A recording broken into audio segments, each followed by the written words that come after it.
Et bonjour, bonsoir tout le monde et bienvenue sur De Beaux Débats pour un nouveau showmatch. Ce soir, on a l'immense plaisir de recevoir Chrome et le Teinturier pour un débat dont le sujet sera Dieu est-il une explication téléologique satisfaisante du monde? Je laisserai nos intervenants expliquer un petit peu tous ces termes qui peuvent paraître un peu abscons.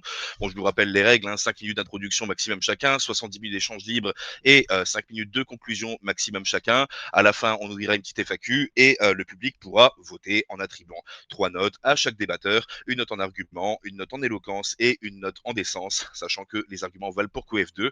Si vous voulez pouvoir voter, vous devez assister à minimum 60% du débat, être validé sur DBD et avoir fait la vérification double counter. Si vous nous regardez sur YouTube et que ce contenu vous plaît, pensez bien à vous abonner à DBD et ainsi qu'à la chaîne de Chrome et du Teinturier qui sont en description, et à cliquer également sur le lien Discord dans la description pour rejoindre notre communauté et participer à des événements comme celui-ci à l'avenir. Voilà, bon, sans plus attendre, on va laisser place au débat et je vais laisser Chrome pour son introduction, 5 minutes max. Bah écoutez, si c'est moi qui commence, bonjour tout le monde, merci de l'invitation. Merci d'avoir accepté le débat teinturier, même si c'est toi qui l'as proposé. Et donc moi, en fait, je suis évidemment chrétien, croyant, chrétien catholique. Et je pense effectivement, comme la question le suppose, que Dieu est une bonne explication téléologique du monde. C'est-à-dire que Dieu serait une bonne explication de pourquoi le monde est agencé de la manière dont il est agencé, de pourquoi le monde fonctionne tel qu'il fonctionne. C'est un petit peu sur les bases des travaux comme Leibniz, par exemple, qui va proposer que Dieu on vit forcément dans le meilleur des mondes possibles, parce que effectivement, s'il y a un Dieu créateur à son origine, il faut que le monde soit le meilleur possible. Un Dieu tout-puissant ne peut voilà, laisser des choses au hasard. Et c'est également en général l'argument en face du point de vue athée qui permet de justifier en général avec le problème du mal, de ce qui finalement pourrait être une excuse pour ne pas croire. Et je pense que voilà, on a toutes les raisons de défendre Dieu comme une bonne explication de à la fois l'origine et du devenir du monde pris dans son ensemble. Voilà, voilà, ça fait loin d'être 5 minutes, mais bon, ça suffira. Ok. Bon, bah t'intues, c'est parti, 5 minutes max, vu que t'as déjà le compteur à 14 secondes, donc jusqu'à 5 minutes 14. Alors moi, merci Chrome, merci DBD pour le débat. J'ai préparé 16 slides. Donc moi, j'étais plutôt sur peut-être 10, 15 minutes, je sais pas. Donc Chrome, est-ce que ça te dérangerait si je fais un truc un peu plus long que toi? Bah écoute, tu peux, après, si c'est 15 minutes, ça risque d'être compliqué de renchaîner dessus. Il faut quand même que ça soit sous la forme d'une discussion. Après, je sais pas, fais comme bon te semble, quoi. Mais tu veux faire 15 minutes, c'est là, tu veux faire un cours, En quoi. fait, j'ai pas répété, donc je sais pas combien de temps ça va me prendre.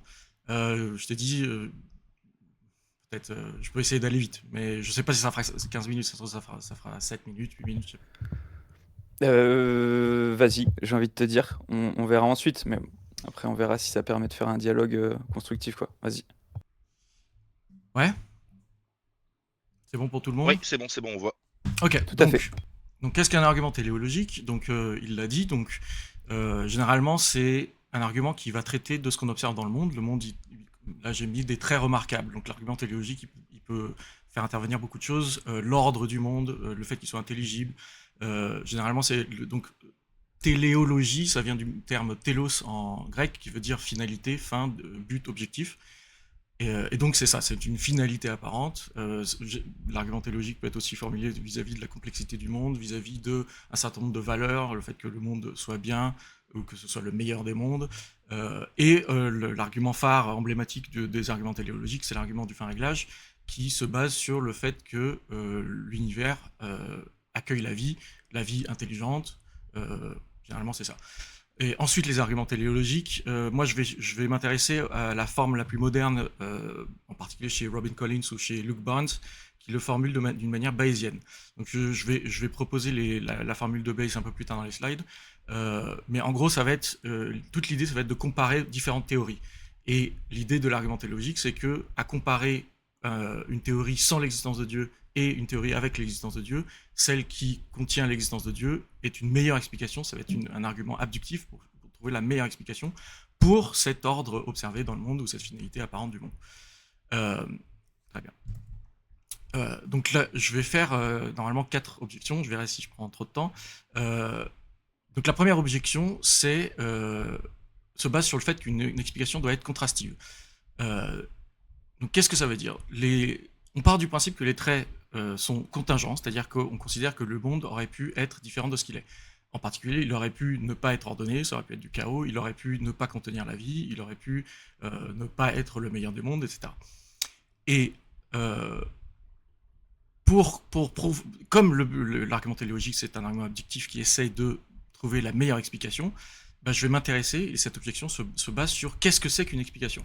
Et une explication, l'une des choses qui doit être, qui est une condition nécessaire pour que ce soit une explication, c'est que ça réponde à une question contrastive, c'est-à-dire si je dois expliquer X, une explication, ça va répondre à la question pourquoi X plutôt que non X, ou plutôt pourquoi X plutôt que toutes les autres possibilités que je peux envisager pour X. Donc ça c'est la troisième prémisse, l'explication d'un trait contingent doit répondre à la question pourquoi cette version du trait plutôt qu'un autre. Ensuite, le cœur de cette objection, c'est de dire que si j'ai une entité qui est modalement invariante, c'est-à-dire qu'elle est la même dans tous les mondes possibles, donc là je vais utiliser une approche un peu de Kripke de la modalité, c'est-à-dire que je vais considérer que si les différentes possibilités s'incarnent dans différents mondes possibles. Donc je vais donner l'exemple dans un instant du lancer de dés. Je considère qu'un dé a 6 faces, il y a 6 possibilités sur le résultat du dé, et donc je vais considérer que je vais avoir un monde possible où j'obtiens 1, un monde possible où j'obtiens 2, un monde possible où j'obtiens 3, etc. Et donc si je considère une entité qui est la même dans tous les mondes possibles, alors elle est invariante, et elle ne discrimine pas, elle ne peut pas discriminer entre les différentes possibilités que j'ai envisagées pour le monde. Tout à l'heure, j'ai donné l'exemple, le monde aurait pu être chaotique, par exemple, sans ordre. Donc, c'est différentes versions des traits remarquables. Et donc, moi, ce que j'attends d'une explication, c'est qu'elle me puisse me dire, dans le cas où le monde est chaotique, pourquoi est-ce qu'il est chaotique, et dans le cas où il est ordonné, pourquoi il est ordonné. Mais si on me donne la même entité, c'est la même entité qui explique et le chaos et l'ordre, je vais considérer que j'échoue sur ma troisième prémisse, qui est que j'échoue, c'est la prémisse numéro 4, c'est-à-dire que le Dieu modalement invariant ne peut pas discriminer entre les différentes versions. Et donc la conclusion, c'est que Dieu n'est pas une entité pertinente ou capable d'expliquer cette contingence que l'on considère dans le monde. Donc, je reprends l'exemple du dé. Donc si j'imagine effectivement imaginons que j'ai eu le résultat 1, et que je pose la question, pourquoi est-ce que j'ai obtenu 1 plutôt que toutes les autres possibilités? Si quelqu'un me répond, c'est parce que j'ai lancé le dé, ça va pas être une explication, parce que dans le cas où j'obtiens 2, je l'ai obtenu parce que j'ai lancé le dé, dans le cas où j'obtiens 3, je l'ai obtenu parce que j'ai lancé le dé, et donc c'est la même explication qui m'est donnée dans toutes les possibilités, et donc elle est incapable, ou elle est insatisfaisante à discriminer entre les possibilités. J'essaie de vous faire avoir une espèce d'intuition. Intuitivement, on va penser que il faut très bien, si c'est le lancer de dés qui est censé expliquer les différents résultats, on va considérer qu'il y a bien une différence dans le lancer de dés. C'est-à-dire que quand j'ai obtenu 2, j'ai lancé un peu différemment de la fois où j'ai obtenu 6. S'il n'y a pas de différence et que c'est exactement le même lancer, on s'attend à ce que j'obtiens le même résultat. Donc c'est quelque chose qu'on voit déjà chez Platon rapidement. Donc ça c'est dans le Phédon. Le Phédon, c'est un dialogue qui se passe plus ou moins en prison, c'est-à-dire que c'est Socrate qui qui fait face au tribunal en fait, et qui s'apprête à subir sa peine. Et très rapidement, à un moment dans le dialogue, donc il parle avec ses disciples qui sont venus le voir en prison. Très rapidement dans le dialogue, à un moment, il parle de ce qu'il attend, ce à quoi il s'attend vis-à-vis d'une explication. Et il fait référence à Anaxagore. Il dit Anaxagore essaye de donner une version d'explication. Et donc il parle des os et des muscles. Donc il dit, il essaie de répondre à la question pourquoi est-ce que je suis assis dans cette prison. Et il dit, Anaxagore, il dirait, j'ai des muscles, des os, mes muscles sont contractés de telle façon qui fait que je suis assis et qui fait que je suis dans cette prison plutôt qu'ailleurs, etc. Et Platon, il dit, mais c'est pas convaincant comme explication parce que donc il dit à Boétie, il fait beau temps et tout, j'aurais très bien pu essayer de m'enfuir de cette prison, et c'est aussi mes muscles et mes os qui m'auraient permis de m'enfuir et d'être à Boétie plutôt que d'être dans cette prison. Et donc ce qu'il requiert, c'est que, donc il dit une condition qui est commune et qui est présente dans toutes les différentes possibilités, ne n'est pas satisfaisante pour expliquer l'alternative, pour expliquer que c'est cette possibilité-là qui a été actualisée et pas une autre. C'est aussi quelque chose qu'on voit chez son élève, donc Aristote. Aristote, donc ça c'est dans le dernier analytique. Donc les analytiques, c'est des textes dans lesquels il explique un petit peu ce que sont les syllogismes et les règles, quels sont les syllogismes corrects, ceux qui sont incorrects, les règles qu'il faut suivre, etc. Et donc là, je vais lire carrément la truc. Il donne un exemple parce qu'en fait, dans la littérature, on parle de l'asymétrie de l'explication. Mais donc, il dit, par exemple, pourquoi un mur ne respire-t-il pas? On répond parce qu'il n'est pas animal. Si c'était là réellement la cause de l'absence de respiration, il faudrait qu'animal fût cause de la respiration. En effet, du moment que la négation est cause qu'une chose n'est pas, l'affirmation doit être cause que cette chose est. Réciproquement, si c'est l'affirmation qui est cause que la chose est, la négation sera cause que la chose n'est pas. Mais dans l'exemple cité plus haut, ce rapport qu'on vient d'indiquer n'aura pas lieu puisqu'il n'est pas vrai que tout animal respire. Donc là, c'est très intéressant parce que il est en train de dire que si on reprend notre analyse des mondes possibles, en fait, et qu'on pense à une forme d'extension, c'est-à-dire que je vais avoir un certain nombre, dans tous les mondes possibles, je vais avoir une extension de monde dans lequel mon mur respire, c'est pas forcément le meilleur exemple, mais où je vais avoir un trait où on peut revenir sur le réglage, où je vais avoir l'univers qui est ordonné. Et lui, Aristote, il dit, mais si je prétends qu'il y a une explication ou une cause, enfin, lui, il parle de cause plutôt, s'il y a une cause pour le fait que l'univers soit ordonné, il faut que cette cause soit présente exactement dans les mêmes univers où l'univers est ordonné, et il faut que cette cause soit absente dans les zones de notre espace de probabilité où l'univers n'est pas ordonné. Donc il faut qu'il y ait une coextension, en fait, entre la cause et l'effet. Ça pose un problème gigantesque pour le libre arbitre, parce que c'est quelqu'un qui voudrait dire, mais c'est mon libre arbitre qui me permet qui est l'explication pour le fait que j'ai choisi A ou que j'ai choisi non A. Le problème, c'est que là, j'ai le même libre arbitre qui est coextensif à A et non A. Aristote, lui, il rejetterait ça. Il impose que la cause soit coextensive à l'effet, et ensuite il dit, une fois qu'on a dit que la cause était coextensive, il faut savoir dans quel sens ça va. Parce qu'évidemment, si on considère qu'effectivement tout ce qui est animal respire et tout ce qui n'est pas animal ne respire pas, mais en fait il faut savoir dans quel sens va l'explication. Est-ce qu'on est animal parce qu'on respire, ou est-ce qu'on respire parce qu'on est animal? C'est une question qui est retraitée ensuite par la suite. Où est-ce que j'en suis au niveau du temps? On a plus de 10 minutes là déjà, c'est merde, c'est 2 fois plus long que le format. Putain. Bon, bah j'arrête.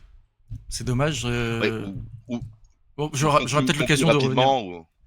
Ouais, voilà, c'est ça, ouais, pendant le débat, mais là, faut qu'on échange. Chrome, il a fait une intro d'1 minute 46, toi, t'as 10 minutes Très bien. 21. Ce serait pas trop juste. J'arrête. Ok, Merci ok. Bon, bah, début de l'échange libre, alors, il est 20h16, et donc 20h17, donc les conclusions commenceront à 21h27. Ouais.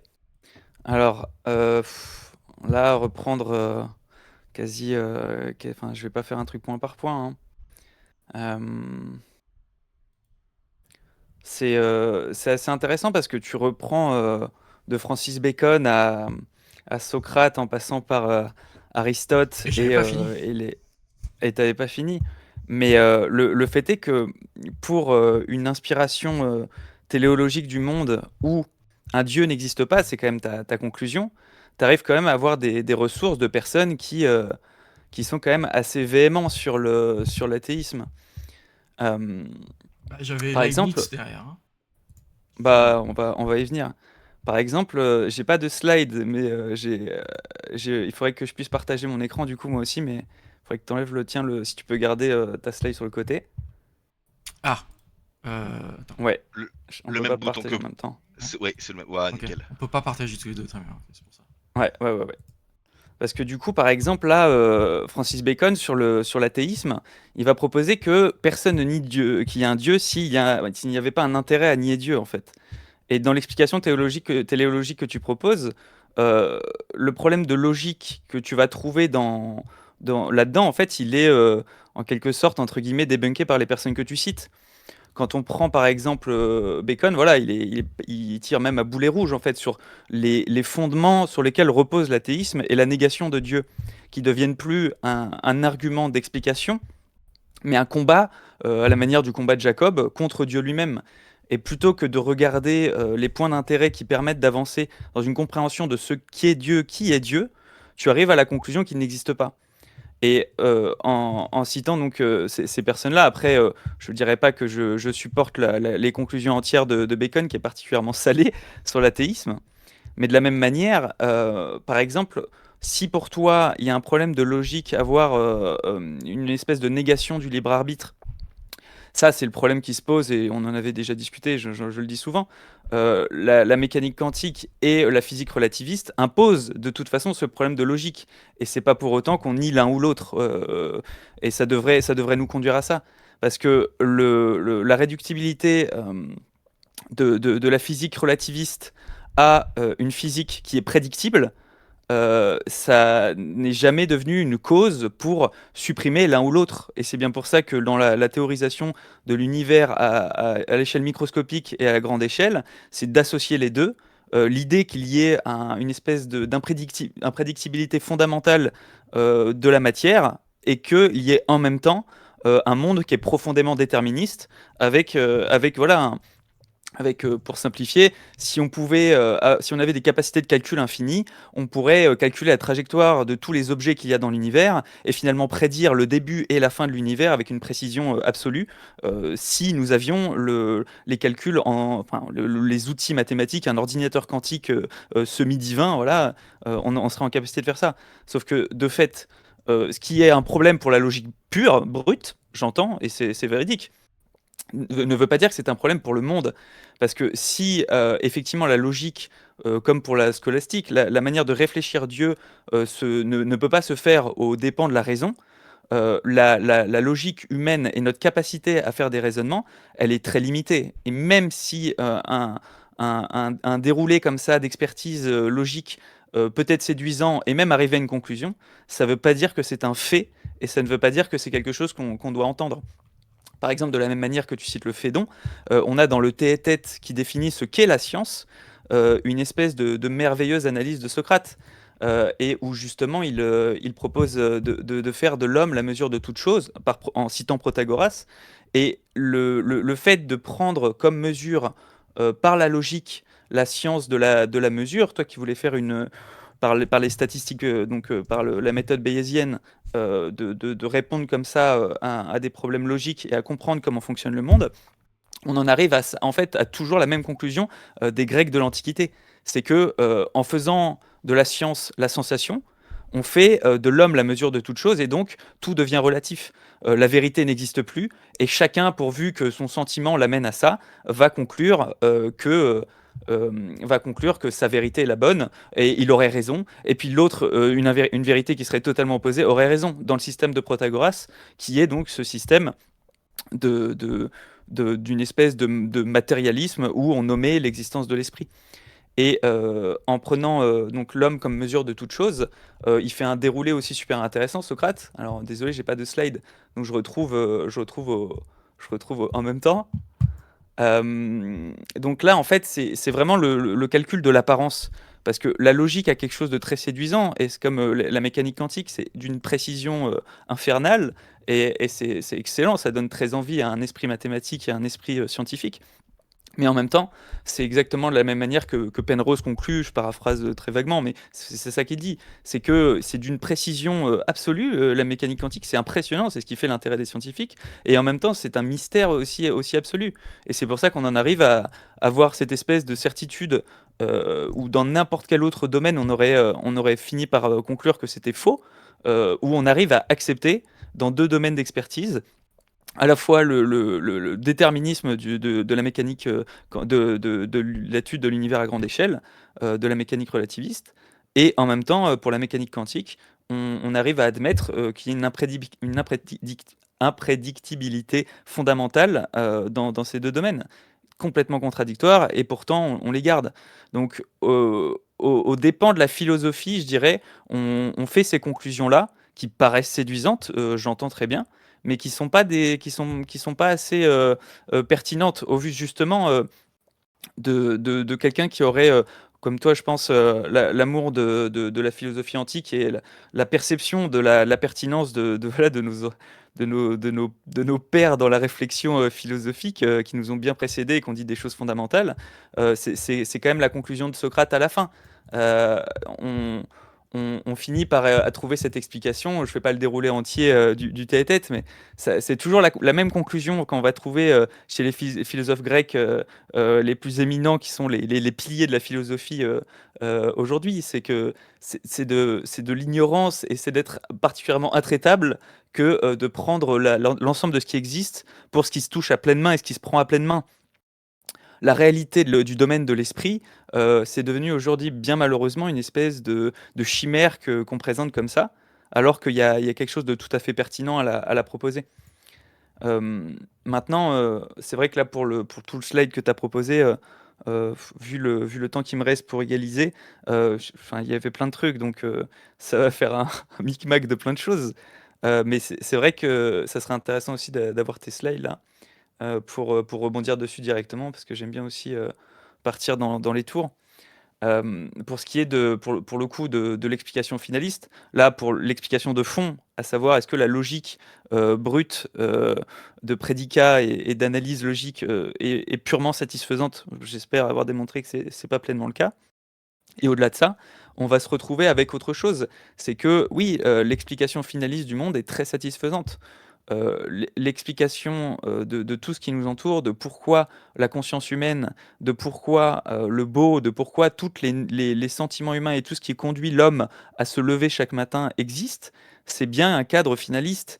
Et c'est bien pour ça que on voit quand même la différence entre les animaux et nous, et que au-delà de la finesse avec laquelle on peut définir des réglages de l'univers, on peut aussi très basiquement reprendre l'état de vie des humains et considérer que c'est évidemment une raison de croire en une finalité, un finalisme de notre existence, une direction qui a été voulue par un créateur et qui l'a mis voilà, pour nous, et qui en définitive explique pourquoi il y a une apparence d'absence de liberté et en même temps un libre arbitre apparent, explicable également par la science. Qu'en faire? Bah, tout simplement ça, considérer qu'effectivement, avoir des conséquences à nos actes, ce que permet effectivement une part de déterminisme. C'est-à-dire que quand je tue quelqu'un, voilà, c'est déterminé, c'est quelque chose qui n'a pas de retour possible. Et donc on peut acter la gravité du geste, alors que s'il n'y avait pas cette part de libre arbitre possible, s'il n'y avait pas cette justification au libre arbitre, il y aurait la crainte effectivement de n'être que des robots destinés à appliquer bêtement et méchamment voilà, des choses pour lesquelles on était fait et qu'on ne peut absolument rien faire pour empêcher que ça arrive. Voilà, ça c'est du fatalisme, c'est évidemment ni catholique ni quelque chose auquel je crois. Et donc bah voilà, je peux te laisser rebondir du coup. Bon, alors toute la première partie est largement hors sujet, je trouve. Donc, ma conclusion, c'est pas que Dieu n'existe pas, pas dans le cadre de ce débat. Dans le cadre de ce débat, c'est est-ce que Dieu est une entité pertinente et pour l'argument téléologique. Je dis pas qu'il n'existe pas dans ce cas-là. Je dis que c'est pas. J'ai un certain nombre de raisons, d'objections vis-à-vis du fait que Dieu pourrait être une réponse pertinente face à l'argument téléologique. Pour Bacon, j'ai pas eu le temps de passer sur la slide, mais je rappelle quand même au passage que Bacon il a été mis à l'index par l'Église catholique. Donc c'est un hérétique qu'il faut brûler, etc. Il avait l'Inquisition au cul, etc. Néanmoins, effectivement, moi je pense que Bacon c'était un croyant, il croyait en Dieu. J'ai pas trop de et par ailleurs, je pense qu'il est possible qu'il n'ait pas tiré jusqu'au bout les conclusions de ce qu'il développe quand il développe sa méthodologie empirique. Ensuite, tu parles de limiter tu parles de la réalité de l'esprit, ça m'a fait rire. Tu parles de limiter ce qui existe à ce que je peux toucher des mains. C'est hors sujet, c'est pas de ça dont on parle. On pourra en parler une autre fois, mais là, je vais pas m'attarder là-dessus. L'imprédictibilité, l'indéterminisme, c'est plus ou moins hors sujet aussi, parce que là, on parle de l'ordre du monde, enfin, des traits remarquables téléologiques du monde. Ok, donc ensuite, sur ton traitement des slides, tu parles du fait que la logique brute soit satisfaisante. Alors je sais pas si le bayésianisme t'appelle ça de la logique brute. Là, c'est pas ce que j'essaie de faire. Le bayésianisme, il essaie de capturer la normativité épistémique humaine, c'est-à-dire qu'est-ce qui fait que on change d'avis, qu'est-ce qui fait qu'on est convaincu, qu'est-ce qui fait qu'on accepte une proposition, qu'on la rejette, etc. C'est ça qu'essaie de faire le bayésianisme. Il réduit ça ou il formule ça dans du langage formel, mais c'est pas la logique en elle-même, c'est pas le langage formel qui est censé être C'est statistique. Pas forcément, c'est de la probabilité. Mais c'est pas forcément de la statistique. C'est lié, et même très souvent, l'un vient avec l'autre. Mais ça, c'est plus une approche fréquentiste. Les fréquentistes, ils vont dire que chaque probabilité doit être déterminée par quelque chose que je mets au numérateur, quelque chose que je mets au dénominateur, et potentiellement, ce sont des choses qui sont observables empiriquement, etc. Mais ça, c'est pas la position du bayésien, c'est pas ma position à moi. Ensuite, donc, l'explication finaliste du monde est satisfaisante.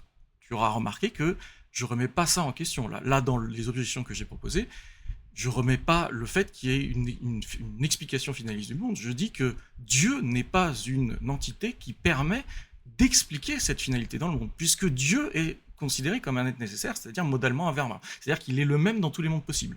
Et moi, si je considère que la finalité qui est dans le monde peut varier, c'est-à-dire que je peux imaginer un monde où il n'y a pas de finalité, par exemple, pour faire simple, je vais considérer que l'explication de cette finalité, il faut qu'elle soit présente quand il y a une finalité, il faut qu'elle soit absente quand il n'y a pas de finalité.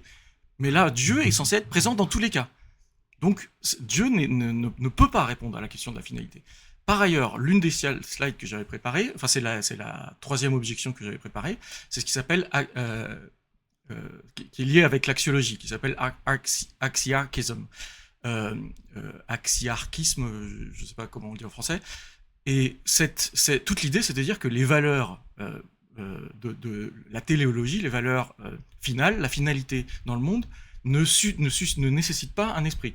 C'est-à-dire que je peux avoir, quelque part, je peux reprendre l'exemple que donne Aristote. Aristote parle de la graine qui a la finalité de devenir un arbre. Et Aristote, il a tendance à dire que cette finalité, elle est dans la graine. Mais s'il y a des finalités dans les graines, il peut y avoir des finalités dans l'univers. Donc l'univers peut avoir des règles en son sein qui amènent à une certaine dynamique, qui le pousse à être le plus beau des univers, le meilleur des univers, ou le plus grand des univers. C'est-à-dire qu'il va y avoir des valeurs que l'univers lui-même essaie de maximiser. C'est ça la position axiarchiste. Et donc là, à ce moment-là, l'explication finaliste du monde, je l'englobe complètement. Je dis, c'est juste, j'ai pas besoin d'un esprit derrière. Ensuite, tu as parlé de la conséquence des actes et du libre arbitre, c'est pareil un petit peu hors sujet. Et tu as dit crainte d'être des robots. C'est un peu hors sujet aussi, mais moi, j'ai aucune crainte à être un robot. Alors, après, ouais, c'est pour ça que c'est plus intéressant quand même sous forme de discussion, parce qu'après, c'est vrai qu'on s'y perd sur les différentes explications. Ça reste quand même voilà, pas possible à entendre sous cette forme-là, parce que tu dis que l'explication de Dieu, tu n'en as pas besoin, mais que tu la nies pas. Mais c'est du pareil au même, ça revient strictement au même. Pour reprendre au tout début quand même, parce que cet argument-là, Bacon par exemple, je veux dire, l'Ancien Testament a été mis à l'index aussi. L'index des livres prohibés, je connais bien ce sujet, c'est loin d'être un argument pour dire que la personne est un hérétique. Avoir un livre à l'index ne veut pas dire qu'en soi la personne est hérétique. C'est l'Église très prévoyante et prudente prend acte que la lecture de tel ou tel livre peut représenter un danger. C'est pour ça que l'Ancien Testament, mal lu, oui, ça peut représenter un danger. Il n'y a qu'à voir les fruits de la lecture de l'Ancien Testament aujourd'hui, c'est pas particulièrement éloquent. Pour ce qui est c'est toi-même qui évoquait l'idée que, par exemple, sur le fait que le libre arbitre, par exemple, n'existait pas, comme si ça mettait à mal l'explication divine, l'explication théiste. Du coup, je répondais à ça, donc c'est pas hors sujet. Et pour le fait du bayésianisme, encore une fois, c'est là où je veux en venir. C'est trop facile de prendre une explication probabiliste, justement, dans le cadre d'une réflexion sur la finalité, quelque chose qui a toutes les probabilités d'être faux, parce que ça sera toujours approximatif. C'est tout l'enjeu, et je trouve tout l'ironie de ces méthodes de recherche, c'est qu'elles ont la vocation et l'objectif d'être d'une précision déconcertante pour se rapprocher au mieux des conceptions sociales, des conceptions humaines et des réflexions de comment pense l'homme, et en même temps elles conduisent à toujours se fier à l'improbabilité et à quelque chose qui ne sera pas de l'ordre du certain. Ce qu'il y a dans l'explication de Dieu où tu n'en aurais pas besoin, bah, c'est passer à côté de ce qu'est Dieu. C'est comme essayer de chercher le Dieu des lacunes, le fameux. C'est comme si Dieu, en faisant le monde, aurait fait des erreurs. Mince, là, j'ai fait trop parfaitement. Oh, oups, on me voit, bah tant pis, c'est raté, quoi. C'est déjà là, Dieu perd sa transcendance. Euh, l'absence, enfin, je veux dire, c'est le piège du matérialisme, hein. L'absence de choses, et ça se voit même dans les réflexions au sens large. Le fait que Dieu, la transcendance de Dieu implique que justement on ne puisse le trouver par nos propres moyens, c'est le sens aussi de la foi. Il y a des éléments comme ça dans la foi pour nous éviter.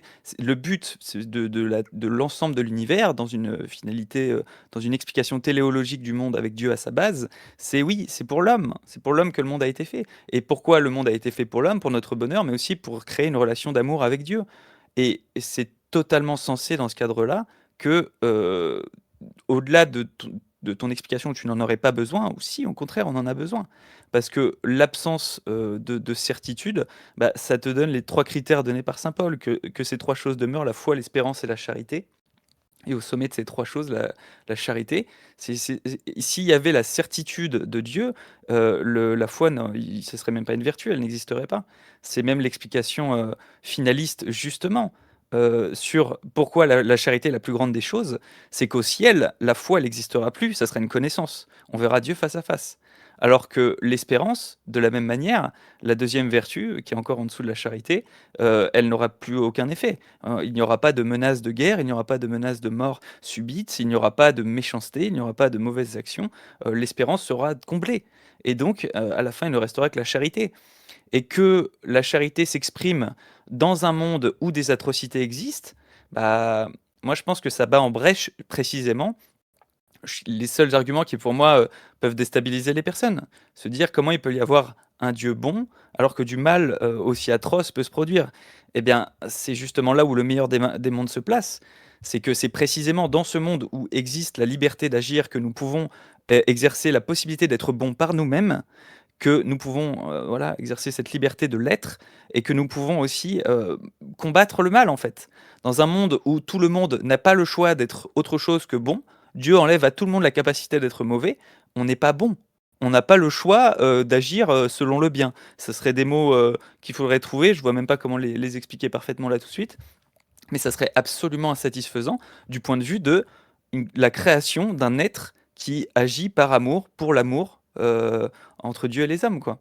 Donc, au contraire, je pense que les explications théologiques se trouvent dans chaque sphère de l'univers et des relations, des interactions sociales, ce besoin et cette possibilité qu'engage le monde tel qu'il est, avec ses défauts apparents et même ses défauts concrets, dus à notre liberté. Mais voilà, après, il faudrait reprocher à Dieu de nous avoir fait libres, ce que je ne ferai pas. Donc effectivement, j'ai fait un point sur le libre arbitre quand j'étais sur la slide d'Aristote. D'ailleurs, c'était pas prévu à la base, et donc je l'avais zappé, et donc je comprends que ce soit ça que tu répondes, et donc je retire le fait que ce soit hors sujet du coup. Ensuite, j'ai un peu l'impression que tu réponds à un argument que tu aurais aimé que je fasse. Là, j'ai pas parlé du problème du mal. Là, j'ai l'impression, en fait, peut-être que je l'ai mal expliqué. L'argument que je propose, c'est que Dieu, en tant qu'il est un être nécessaire, ne peut pas expliquer la contingence du monde. Pour expliquer la contingence du monde, pour expliquer le fait, quand je parle de la contingence, je parle de la modalité, c'est-à-dire le fait que le monde aurait pu être différent de ce qu'il est. Pour expliquer ça, il me faut quelque chose qui n'est pas modalement invariant. Il me faut quelque chose qui varie modalement. Quelque chose qui, dans le cas où le monde est ordonné, alors cette explication a fait que le monde était ordonné. Et dans le cas où le monde n'est pas ordonné, bah soit c'est une autre explication, soit c'est la même, mais à ce moment-là, c'est la même qui porte une modalité en elle. C'est-à-dire que si je considère que c'est Dieu qui a créé le monde, et que c'est Dieu qui a créé le monde dans tous les mondes possibles, c'est-à-dire dans toutes les possibilités modales possibles, et que donc par exemple je vais avoir un monde avec 5 trous noirs et un monde avec 10 trous noirs, ben je veux qu'il y ait quelque chose en Dieu qui fasse que le monde ait 5 trous noirs, ou qu'il y ait quelque chose en Dieu dans le cas où le monde a 5 trous noirs, et quelque chose qui est en Dieu qui fasse que le monde a 10 trous noirs dans le cas où le monde a 10 trous noirs. Donc il faut qu'il y ait une modalité en Dieu. Donc Dieu ne peut pas être un être nécessaire. Pour que Dieu puisse être une explication pour le monde qui lui est contingent, il faut que Dieu soit contingent. Okay, c'est ça l'argument. C'est un argument par ailleurs qui fonctionne contre les arguments cosmologiques aussi, au passage. Ensuite, tu parles du Dieu qui a fait le monde trop parfaitement. Alors c'est bien parce que tu me fais une planche pour une planche de départ. Donc dans les arguments, dans la littérature académique, il va y avoir ce qu'ils appellent awesome theistic argument. Awesome theistic evidence, ATE. Donc ce sont, par exemple, je crois que c'est Luke Barnes, il parle de cet argument-là où il dit, imaginons qu'on se réveille un matin et que les étoiles de la Voie lactée, quoi, se soient réorganisées de sorte à épeler les premiers versets de l'évangile selon Luc ou je sais pas quoi. Un autre argument qui est donné qui est, imaginons que on ait fait le séquençage ADN et que dans les télomères des ADN, on voit que en fait les télomères encodent les premiers versets de la sourate, deuxième sourate du Coran ou un truc comme ça. Et donc ils disent que dans ces cas-là, il semble évident que ce sont des preuves qui sont très très très très fortes pour le théisme et que quelqu'un qui n'accepte pas le théisme après ça devient complètement irrationnel, etc. Et ils utilisent ça pour dire que il faudrait que les objections aux arguments téléologiques soient des objections qui fonctionnent pour les arguments téléologiques, mais pas pour ces preuves incroyables pour le théisme. Sinon, ces objections sont trop fortes, en fait. Et donc, il y a plusieurs choses à répondre. Une première chose à répondre, c'est ce que tu as dit toi-même, c'est qu'on peut imaginer que le fait même, c'est-à-dire de ce qu'on sait de Dieu, et que Dieu n'essaye pas que sa présence soit coercive, c'est-à-dire qu'il ne faut pas que, justement, on ne s'attend pas à ce que Dieu fasse des preuves de son existence trop fortes, parce que, pour une raison ou pour une autre, c'est-à-dire parce qu'il faut bien que le fait même de croire en lui soit un espèce de test, et donc s'il montre des preuves de son existence trop fortes, bah, ce test il devient trop facile, ou des trucs comme ça, donc il peut y avoir des raisons de penser que même ces preuves incroyables pointeraient vers peut-être l'existence d'une autre forme de Dieu, ou peut-être vers un alien, c'est un alien qui nous fait une blague, ou je sais pas quoi. Ensuite, la deuxième objection que tu peux faire face à ça, c'est tout simplement que oui, il y a une distinction, il y a une asymétrie, c'est-à-dire que les objections des arguments téléologiques fonctionnent effectivement pas pour les évidences, les preuves incroyables du théisme, mais elles fonctionnent pour les arguments téléologiques. Donc par exemple, effectivement, écrire quelque chose, c'est complètement directement et empiriquement connecté avec un esprit et une intention, etc. Alors que le seul fait qu'il y ait un ordre ou qu'il y ait une finalité, ça c'est pas forcément nécessairement connecté avec un esprit. Ensuite, oui, encore une fois, je répète, là dans le cadre de ce débat, je remets pas en question l'explication finaliste du monde. C'est pas mon but. Là, j'essaie de dire, mais une fois qu'on accepte qu'il y a une explication possible finaliste du monde, la question c'est quelle est l'entité quel est le candidat qui est satisfaisant, qui peut être satisfaisant pour répondre à mais d'où vient cette finalité? Est-ce que l'univers lui-même peut venir remplir ce rôle? Et est-ce que Dieu peut remplir ce rôle? Et ma réponse est non, Dieu ne remplit pas ce rôle puisque Dieu est nécessaire. En fait, pour le cas de la question de Dieu au sens d'un sujet comme ça de la question, c'est ce qui a donné lieu notamment à la théologie négative, par exemple. Qu'est-ce que Dieu n'est pas? Quand on réfléchit au Dieu transcendant, par exemple, ça me fait penser au chapitre 25 de Lao Tse, où la définition de Dieu est donnée, comme d'ailleurs assez étonnamment le Dieu unique, par les moyens de l'explication de ce qu'est le Tao. Quelle que soit l'inspiration qui va te donner la conclusion, elle n'est pas nécessairement guidée vers Père, Fils et Saint-Esprit, même si j'en suis absolument certain, et la Trinité Sainte sous l'unité d'un Dieu unique. Il y a aussi, dans la conception transcendantale d'une explication divine, cet objet de Dieu qui est sans couleur, sans étendue, sans odeur, qui n'est pas... et c'est pour ça que même il y a la beauté, je trouve, de l'explication de Lao Tse, c'est moi, ne connaissant pas son nom, je le nomme voix.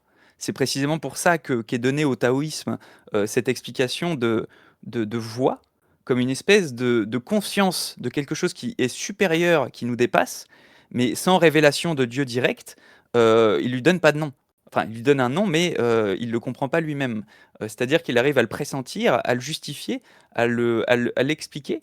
Et ça, moi, je trouve ça merveilleux. C'est les graines de l'Esprit Saint. On n'est pas forcément obligé d'aller. Si pour toi, il faut absolument qu'on ait un espèce de, de direction qui nous conduit nécessairement à la Trinité pour comprendre qu'un Dieu existe. Il y a des formes de déisme qui, sans faute de leur part, sont plus saints que beaucoup de catholiques. Pour la compréhension de ce qu'est la divinité, bah, Dieu est le même, doit être le même dans tous les mondes possibles. Bah, il faudrait que déjà Dieu soit une instance qui pourrait être méditée sous les règles de la logique basique et qui puisse être mesurée, qui puisse être, voilà, être le sujet de ces réflexions-là, alors que c'est pas le cas de Dieu, ou sous des formes très réduites. Et c'est pour ça que ça a donné lieu à des réflexions très similaires aux tiennes. Avec saint Thomas d'Aquin, on va retrouver des réflexions de la sorte, mais elle ne peut pas fonctionner dans la réflexion sur le sujet théiste sans accepter cette part qu'admet à la théologie pour saint Thomas d'Aquin, qui est que la philosophie doit lui être soumise. Si on veut accepter l'idée d'un Dieu et la réfléchir convenablement avec simplement sincérité, il faut lui admettre la place qu'elle a. C'est-à-dire qu'il faut admettre que il y a la possibilité que Dieu existe, vraiment. Et pour ça, on a besoin absolument d'aller dans ce sens-là. On a besoin de comprendre que la transcendance de Dieu impose de ne pas lui imposer voilà, des modalités d'existence qui ne sont pas les siennes. Dieu, dans son immensité, n'est pas mesurable. Et que la part d'inconnu qui donne même très souvent à beaucoup d'athées, par exemple, cette sensation que c'est quoi ces chrétiens qui savent même pas qui savent même pas parler du Dieu auquel ils croient, mais c'est aussi le sens du Dieu transcendant justement. Et si tous les chrétiens avaient justement une explication parfaitement raisonnable et absolument aboutie de Dieu, ça ne serait plus Dieu également. C'est là où je pense qu'on peut mettre vraiment sur le compte d'un matérialisme, en fait, ces oppositions qui sont faites à la conclusion téléologique, qui serait que Dieu serait insatisfaisant pour expliquer le monde, ayant 1000 explications alternatives. Voilà, je prends les 1000 autres, sauf celle-ci. Bah, enfin, c'est pas ce que tu proposes, dans le fond, tu as l'air de dire que tu veux l'admettre comme possibilité, mais néanmoins, comme ta conclusion, c'est la non-existence de Dieu, bah, c'est dommage. Parce que de la même manière, c'est là où je partage par exemple ce que je conseille de regarder, c'est le seul interview qui existe de Georges Lemaître. C'est ce qu'il explique en fait. Quand on veut réfléchir à Dieu de cette manière, c'est faire descendre Dieu dans le domaine des causes premières. C'est l'horloger de Voltaire qui doit remonter l'horloge. Et c'est ça, en fait, ce que je disais tout à l'heure par un Dieu où il faudrait trouver l'erreur, à quel moment il a mal fait le monde. Tu l'as quand même bien expliqué parce que tu as convenu d'un accord sur l'explication, tout simplement. Voilà, que Dieu ne peut aussi, pour des raisons qui sont les siennes, ne pas se rendre évident dans chaque centimètre carré de l'univers. Mais en fait, la conclusion que fait le maître, elle est aussi évidente. Dans son travail, par exemple, c'est ce qui... Désolé, je prends ce que j'ai sous la main. Là, normalement, on a Georges Lemaître qui explique que justement, on ne peut pas estimer... comment dire? On ne peut pas estimer la conclusion de l'univers du Big Bang comme étant autre chose que ayant Dieu pour origine. Et ça, c'est ce que j'explique assez souvent. L'explication théologique dans les sujets que je maîtrise le plus, ça va être ça. Le fait que l'univers doit avoir une cause puisqu'il a un début, il est la conclusion même de tous les scientifiques qui sont dans les sujets sur le Big Bang. Quand cette théorie est née, tous les scientifiques ayant une vision non finaliste de l'univers ont refusé un univers qui a un début. Certains même étaient croyants. Quand on prend par exemple le cas de Eddington, il était Quakers. Donc il y a des personnes, même Newton par exemple, il y a des très mauvais chrétiens catholiques ou des très mauvais même chrétiens protestants avec une vision, ils ne croient même pas en la Trinité, avec des athées ou avec des personnes avec une forme de déisme qui arrivent très aisément à cette conclusion parce que c'est la plus satisfaisante. C'est-à-dire qu'on est même obligé, dans un cadre téléologique sans Dieu, de refuser jusque l'extrême, dans le cas d'Einstein, la possibilité que le monde puisse avoir un début, que l'univers puisse avoir un début. C'est-à-dire qu'il fallait absolument, dans sa vision finaliste, non finaliste de l'univers, que l'univers ne pouvait être que infini, et qu'il ne puisse avoir... Et ça a donné lieu à toutes ces explications dans les papiers scientifiques. Dans Nature, par exemple, on va avoir Eddington qui va dire pour moi, l'idée d'un commencement de l'ordre naturel est répugnant. Il va mettre ça comme en papier en réponse à justement Georges Lemaitre dans Nature, pour justement expliquer la répugnance philosophique. Mais du coup, c'est là où les explications qui veulent être raisonnables avec des arguments purement bayésiens ou avec des arguments purement mesurables de l'ordre du matérialisme, bah, en fait, on arrive à des explications qui ne sont pas du tout raisonnables. Parce que parmi les scientifiques les plus difficilement convaincus du Big Bang, en fait, on n'a eu que des gens qui étaient dans l'erreur, qui ont voulu, par conviction philosophique, se cacher derrière cette apparence de matérialisme, qui eux-mêmes, au fond, voilà, démontrent par leur attitude qu'ils n'y croient même pas. Parce que c'est dans ces conditions-là que des personnes comme Einstein ou Eddington ou plein d'autres, ou Euler, se sont démontrés être des... ça, je veux dire, on voit même le cas dans des discussions. Il y avait une espèce de discussion avec un athée qui était scientifique, là, qui expliquait: oh, mais regardez, Euler, de toute façon, il s'était trompé il ne croyait même pas au Big Bang, donc c'est juste que ses conclusions sont mauvaises.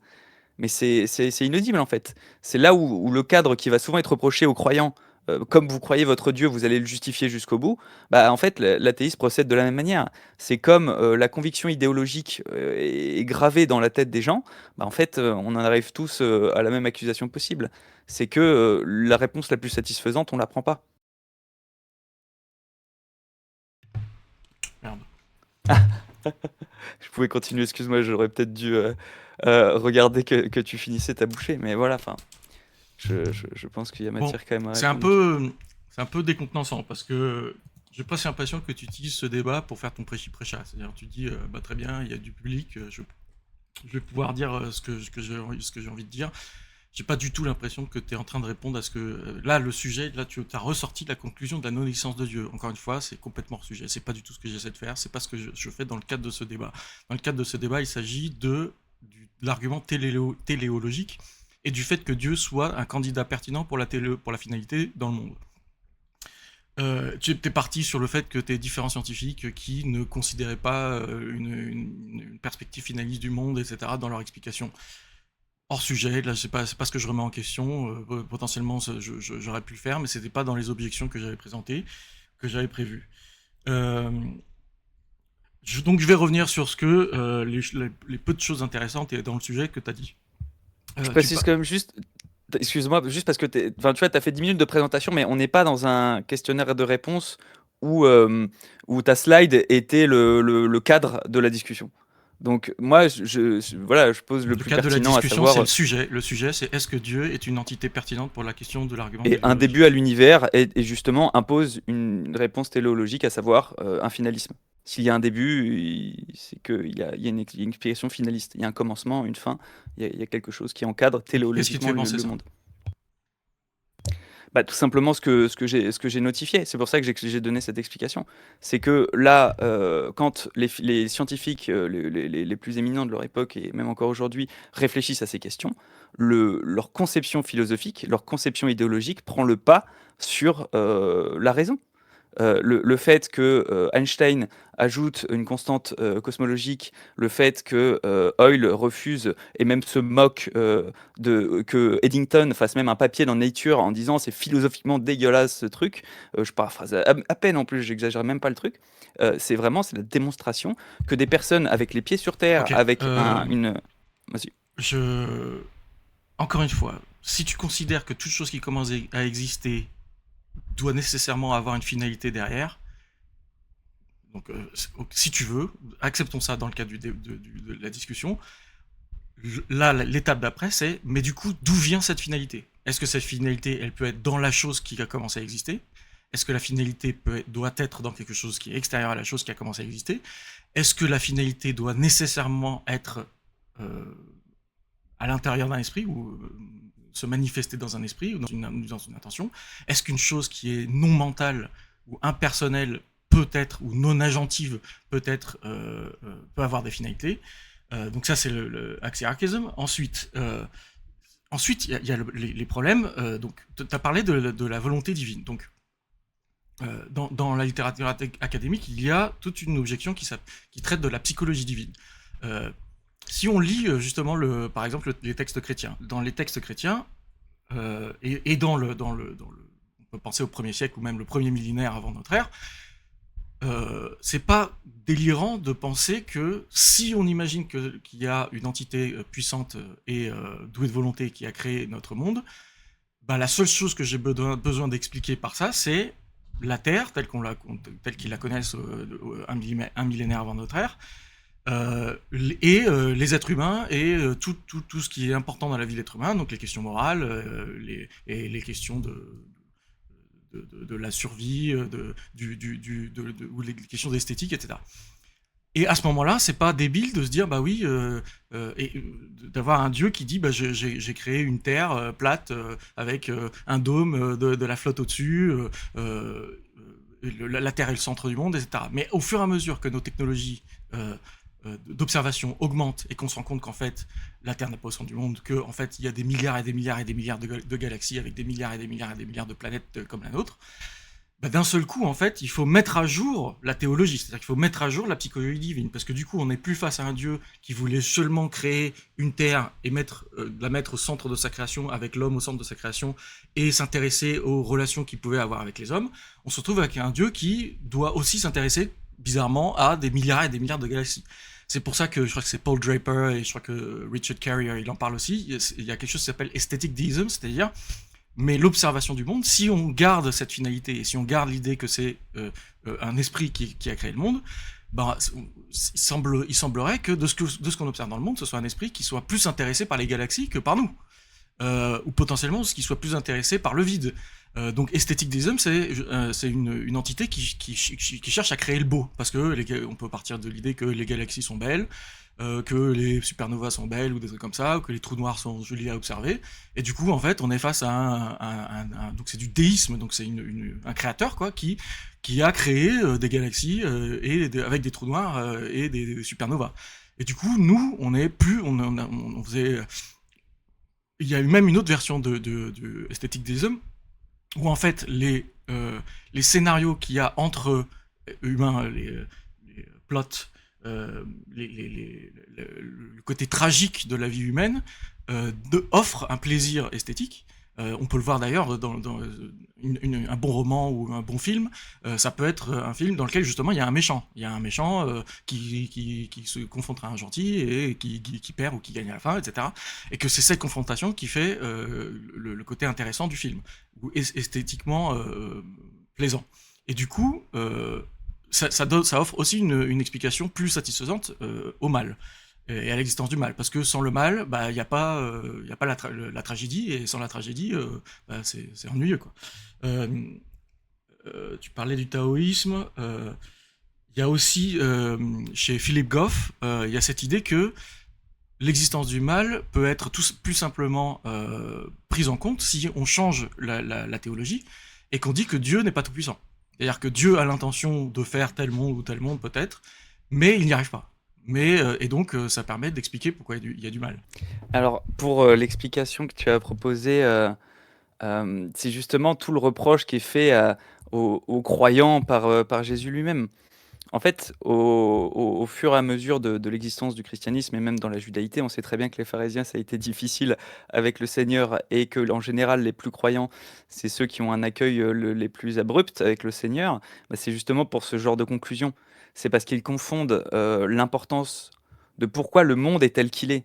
Parmi les 1000 explications possibles que tu as bien compris, par lesquelles tu dégages le fait que Dieu n'est pas nécessaire et que Dieu, au contraire, est même une explication parmi tant d'autres, il y a le fait que c'est pas Dieu qu'on doit changer. Le fait que la Terre ne soit plus le centre de l'univers, c'est encore une fois une mauvaise compréhension de personnes d'Église, notamment Galilée et les jésuites, mais c'était aussi des guéguerres de chapelles scientifiques également. Le fait qu'on ait compris ça dans l'Église, ça démontre une chose. Ça démontre que oui, l'Église est composée d'hommes. Ça, il n'y a aucun souci là-dessus, on le sait depuis toujours. Mais le fait que l'Église et les hommes d'Église se soient trompés, entre guillemets, sur comment est fait le monde, en fait, voilà, c'est l'arbre qui cache la forêt. Cette erreur a conduit à l'athéisme de beaucoup de gens, alors que, bah, au final, la conclusion de Bellarmine, quand il présente justement, il questionne Galilée à ce sujet, ou encore le pape qui est ami de Galilée, c'est ça la question qui est pressante dans beaucoup d'esprits. Il n'y avait pas que ceux qui disaient vous changez à la virgule près la Bible, il y a aussi cette sagesse qui est se vérifier aujourd'hui. Un des arguments phares de l'athéisme, c'est notamment ça. Bellarmine, c'est ce qu'il dit, c'est qu'à partir des analyses de Galilée, on n'a pas une certitude absolue. Il dit les deux explications du monde paraissent raisonnables et ça pourrait conduire certains à douter de la véracité de la foi. Et ça serait dommageable pour les âmes de douter du Christ. Le fait que la conclusion que tu en fais aujourd'hui, c'est qu'on doit revoir Dieu parce que la Terre n'est plus au centre de l'univers, mais la Terre n'a pas du tout besoin d'être au centre enfin, de l'univers, n'a pas besoin d'être centrée géographiquement dans l'univers, parce que justement, la loi de Dieu, elle est dans les cœurs. C'est comme les lois mosaïques, les lois qui sont inscrites dans les devoirs du chrétien, par exemple. C'est des lois qui n'ont de sens que quand elles ne sont pas inscrites dans des pratiques vaines. Et n'importe quel athée, bouddhiste, musulman ou que sais-je, qui voit des chrétiens particulièrement malfaisants et qui ont une très bonne pratique, bah oui, j'entends que ça soit aussi un argument qui fasse dire que bah si ce Dieu d'amour se présente chez cette personne, je ne le suis pas. Bah, ça tombe bien, c'est pas la transcendance de Dieu et c'est pas l'explication divine. Le fait que l'Église ait mal compris qui était Dieu, bah, c'est encore une fois pas une démonstration que le Dieu qu'il présente est faux. C'est que oui, nous, hommes imparfaits, nous aurons toujours une explication bancale de ce qu'est Dieu. Mais ça, même je veux dire, les plus grands saints dans l'Église catholique, ils se définissent par ça. C'est leur absolue certitude qu'ils ne sont rien, qu'ils n'ont rien compris à Dieu et que la seule chose qu'ils ont bien fait de comprendre, c'est qu'il était amour, d'un amour infini, et que sur ça, ils ont reposé l'entièreté de leur existence.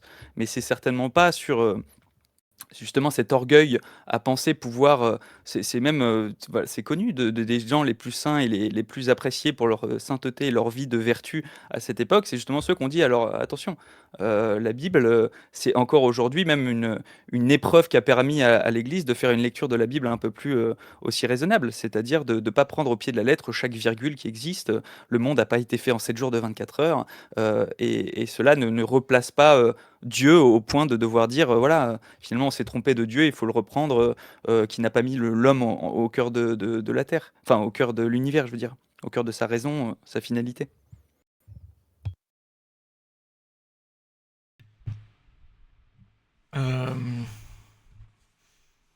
Alors attention, parce que potentiellement pour le philosophe c'est pas gênant, mais là c'est pas les théistes ou les théologiens qui se sont trompés, c'est la révélation directement. Parce que là c'est la révélation qui produit un discours qui ne colle pas avec nos observations. Donc autant le philosophe peut mettre à jour sa théologie, c'est-à-dire son concept de Dieu, en fonction des différentes observations nouvelles que nos nouveaux outils de mesure permettent, autant la révélation, elle ne peut pas changer. On peut changer notre interprétation de la révélation en disant, bah, finalement, le récit de la Genèse, sur les 3 premiers chapitres là, de la Genèse, bah, ils sont, je sais pas, ils sont fantasmagoriques ou fantastiques. Il ne faut pas les prendre au pied de la lettre. Ils ne sont pas censés être une description du début du monde ou quelque chose comme ça. Donc, à toi de voir. C'est vrai qu'il y a certains chrétiens qui, par exemple, parce que toi, tu es chrétien, mais il y a certains chrétiens qui pensent que chaque mot de la Bible est directement inspiré par Dieu et est vrai et ne peut pas être faux. Bon, bref. Mais c'est pas là-dessus, c'est pas forcément ça qui m'intéresse. Ensuite, tu parles des théologiens, je sais pas, des prêtres qui reconnaissent qu'ils connaissent rien de Dieu. Le problème, c'est que si je connais rien de Dieu, si je ne comprends pas comment Dieu est, alors comment est-ce que Dieu peut être une explication pour quoi que ce soit? Pour qu'une entité soit explicative, il faut qu'elle permette de faire des prédictions. Il faut qu'elle prédise en particulier, je reviens sur cette idée contrastive, il faut qu'elle prédise P plutôt que non P. Si je ne comprends pas comment est Dieu, bah, comment est-ce que Dieu peut prédire P plutôt que non P vis-à-vis de quelques questions, quelles qu'elles soient? Et à ce moment-là, Dieu, c'est une hypothèse, tu mets à la poubelle, ça sert à rien, personne n'en a besoin. Enfin, c'est pas étonnant qu'il y ait des athées à ce moment-là. Ensuite, oui, je voulais revenir sur... Je me suis souvenu de ce que je voulais dire. Il y a cette idée aussi que si Dieu est nécessaire et si Dieu a tous les degrés de perfection, et si Dieu est doué d'une intentionnalité, il y a vraiment l'idée de se poser la question de mais pourquoi est-ce que Dieu viendrait créer quoi que ce soit? C'est-à-dire on peut penser que la première chose que l'on prédit avec l'hypothèse, enfin cette hypothèse divine-là que je viens de donner, c'est l'absence d'univers. Ensuite, est-ce que je peux pas mettre une autre objection? On en est où sur le temps de parole? T'as 1 minute? L'une des Ouais, c'est objections... plutôt équilibré, ouais. Ouais. L'une des objections que je voulais mettre sur la table, donc j'ai même pas pu montrer la formule de Bayes du coup. Donc pour revenir sur ce que je disais, à mesure que nos connaissances sur l'univers changent, nécessairement, si Dieu est proposé comme une explication du monde, alors l'idée de Dieu doit changer. Puisque si elle est proposée, puisque c'est ça le raisonnement téléologique, enfin le raisonnement abductif de manière générale, c'est que je regarde, j'ai une observation, j'ai une donnée d'expérience, et je vais comparer les différentes hypothèses qui me permettent d'expliquer cette donnée d'expérience.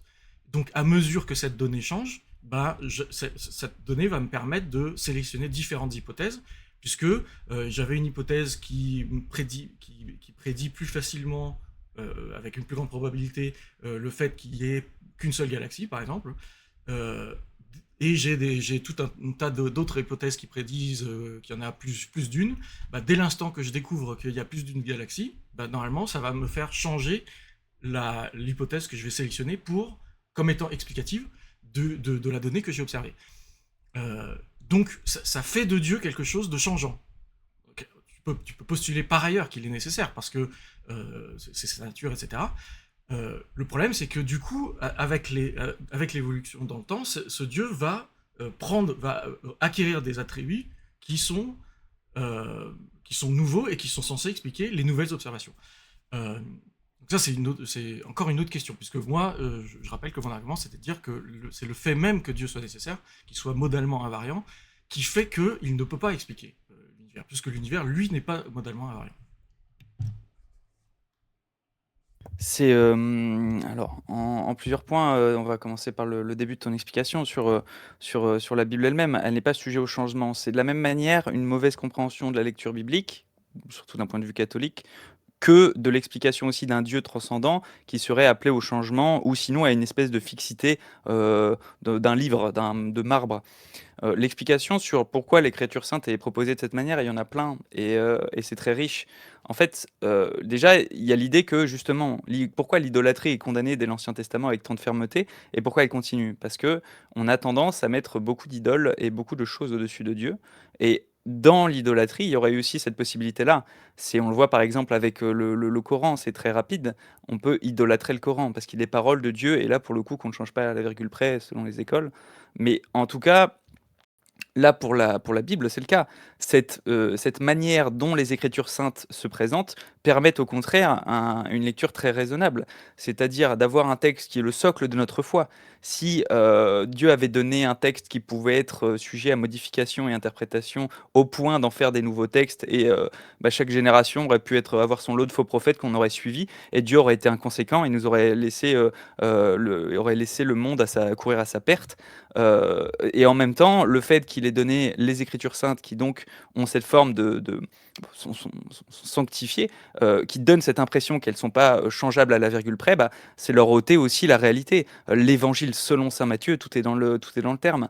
L'évangile selon saint Luc, quand on retrouve le point de vue de l'écrivain, c'est ce que je propose justement dans le catéchisme. On retrouve cette idée dans le catéchisme lui-même, c'est que quand on veut étudier la Bible, déjà, il faut l'étudier sous la forme qu'elle a. C'est-à-dire que il y a des écrivains sacrés, il y a un temps, il y a une culture, il y a des formes hyperboliques parfois qui sont employées, et ça, c'est la réalité aussi du besoin de lecture biblique. C'est de ne pas le prendre justement, la Bible n'est pas la finalité de l'humanité, et c'est pour ça qu'elle a cette forme-là.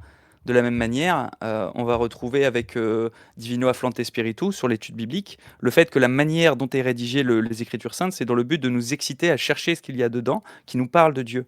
On retrouve dans les Actes des Apôtres aussi un moment comme ça où les apôtres parlent de Jésus, et il y a des Juifs qui sont tout intéressés, qui donc vont scruter les Écritures pour trouver à quel moment ça parle de Dieu.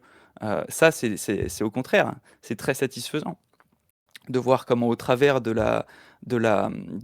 explications archéologiques ou historiques, comment en 800 ans de temps, entre l'Ancien et le Nouveau Testament, selon les écrivains, non pas quelles erreurs potentielles d'analyse ils ont fait, quelles erreurs de visuel ils ont fait avec des interprétations sur à quel endroit était le soleil, cette boule lumineuse de feu dans le ciel, mais comment ils ont pu, de siècle en siècle, faire vérifier des prédictions et des prophéties. C'est là il faudrait s'attarder. Et c'est bien censé, c'est même sain, que les Écritures saintes soient comme ça, parce que ça permet effectivement d'éviter l'orgueil aussi aux chrétiens, ça permet d'éviter l'orgueil au peuple élu, parce que évidemment que ce titre peut apporter très vite son lot d'arrogance, et évidemment qu'aux yeux de Dieu, le Dieu plein d'humilité, c'est pas du tout l'objectif de sa création, sa finalité. Donc au contraire, d'un point de vue téléologique, ça fait sens en fait. Et aussi, donc, là où tu voulais que je réponde absolument, enfin, t'étais le plus intéressé à avoir ma réponse, sur la fixité de Dieu, la fixité de Dieu ne peut pas être vue comme ça. C'est l'interprétation d'un Dieu qui n'est pas transcendant. C'est essayer de réfléchir Dieu comme une espèce de matrice. Oui, c'est comme s'il fallait que ça soit un espèce de mur de marbre qui n'avait pas le droit à la parole parce qu'il doit être parfait de toute éternité et donc ne pas changer la moindre virgule de ce qu'il dit, ou alors le prendre comme une espèce effectivement de Dieu, finalement, où c'est le festival du choix, et donc Dieu agit selon son envie. Il se présente comme bon, mais à la prochaine création, il sera un monstrueux créateur qui détruira tout parce qu'il en a marre. Enfin, c'est à un moment donné, c'est pas une manière de réfléchir à un Dieu transcendant, c'est pas une manière de réfléchir à la question de Dieu. Et forcément, tu en viens à la conclusion que ça devient une réponse théologique insatisfaisante, parce que tu ne prends pas Dieu pour ce qu'il est, en fait. Tu ne prends pas la définition de Dieu tel qu'il est, un Dieu transcendant, pour le réfléchir. C'est pour ça que je proposais voilà, quand on sait que Dieu ne change pas, c'est dans ses attributs mauvais. Je veux dire, le ciel, c'est ennuyeux, surtout à la fin, là, cette phrase ultra utilisée, que ce soit par des croyants ou des non-croyants, bah, c'est mal comprendre aussi l'éternité de Dieu. La perfection et la bonté de Dieu s'inscrit dans une continuité toujours renouvelée. C'est même assez étonnant, hein, de voir que c'est le conflit actuellement. Vous avez tous vu, je pense, passer le schisme qui a eu lieu dans l'Église catholique avec la FSSPX. Le conflit exégétique qu'il y a à propos de ça, c'est exactement ça. C'est par le Concile Vatican II, par le pape, évidemment, auquel je crois, on parle de la tradition vivante, et qu'on fait une grosse erreur en faisant de la tradition quelque chose de fixe, qui ne pourrait pas être modifié, qui ne serait pas, qui ne serait pas quelque chose qui s'inscrit dans le Dieu vivant et pas le Dieu des morts. C'est pas une table de marbre stupide, qui applique bêtement et méchamment les ordres. Et de la même manière, je regardais un des chefs à penser de cette fraternité, l'abbé Glaise dit exactement le strict opposé. Lui, il dit justement, c'est le point d'orgue de notre désaccord théologique, exégétique, c'est de croire que la tradition peut être vivante. Quelle horreur! Nous voulons que chaque virgule des encycliques du passé et des condamnations des papes soit gardée actuelle, et souvent pour dissimuler la haine du juif, etc. Mais bon, bref, passons, c'est pas le sujet. Et c'est là où c'est l'erreur. C'est que c'est un Dieu vivant. La perfection de Dieu ne lui impose pas une fixité comme un bloc de granit, en fait. Voilà. Ok, je vais essayer de te trouver là où tu es. Parce qu'effectivement, j'essaie de comprendre, enfin je pense avoir compris une partie de ta critique ou de ta réponse, qui est de dire, mais tu parles pas de la même chose que moi. En fait, dans le cadre de l'argument téléologique, effectivement, je vais considérer que Dieu doit être une entité explicative. Parce que c'est comme ça qu'elle est proposée dans l'argument téléologique. L'argument téléologique, il est censé arriver à la conclusion que le théisme, l'idée de Dieu et la théorie théiste, est la meilleure explication pour la finalité, l'ordre, etc. Tout c'est très remarquable qu'on observe dans le monde. Donc je la prends en tant que telle, dans le cadre, c'est-à-dire que je pense pas à une espèce d'entité transcendantale sur laquelle on ne peut rien dire, vers laquelle il faut avoir une espèce d'adoration ou c'est pas ça que j'avais en tête. Moi, j'avais en tête une entité qui existe, où l'argumenté logique me donne à penser que cette entité existe précisément parce qu'elle a un pouvoir explicatif.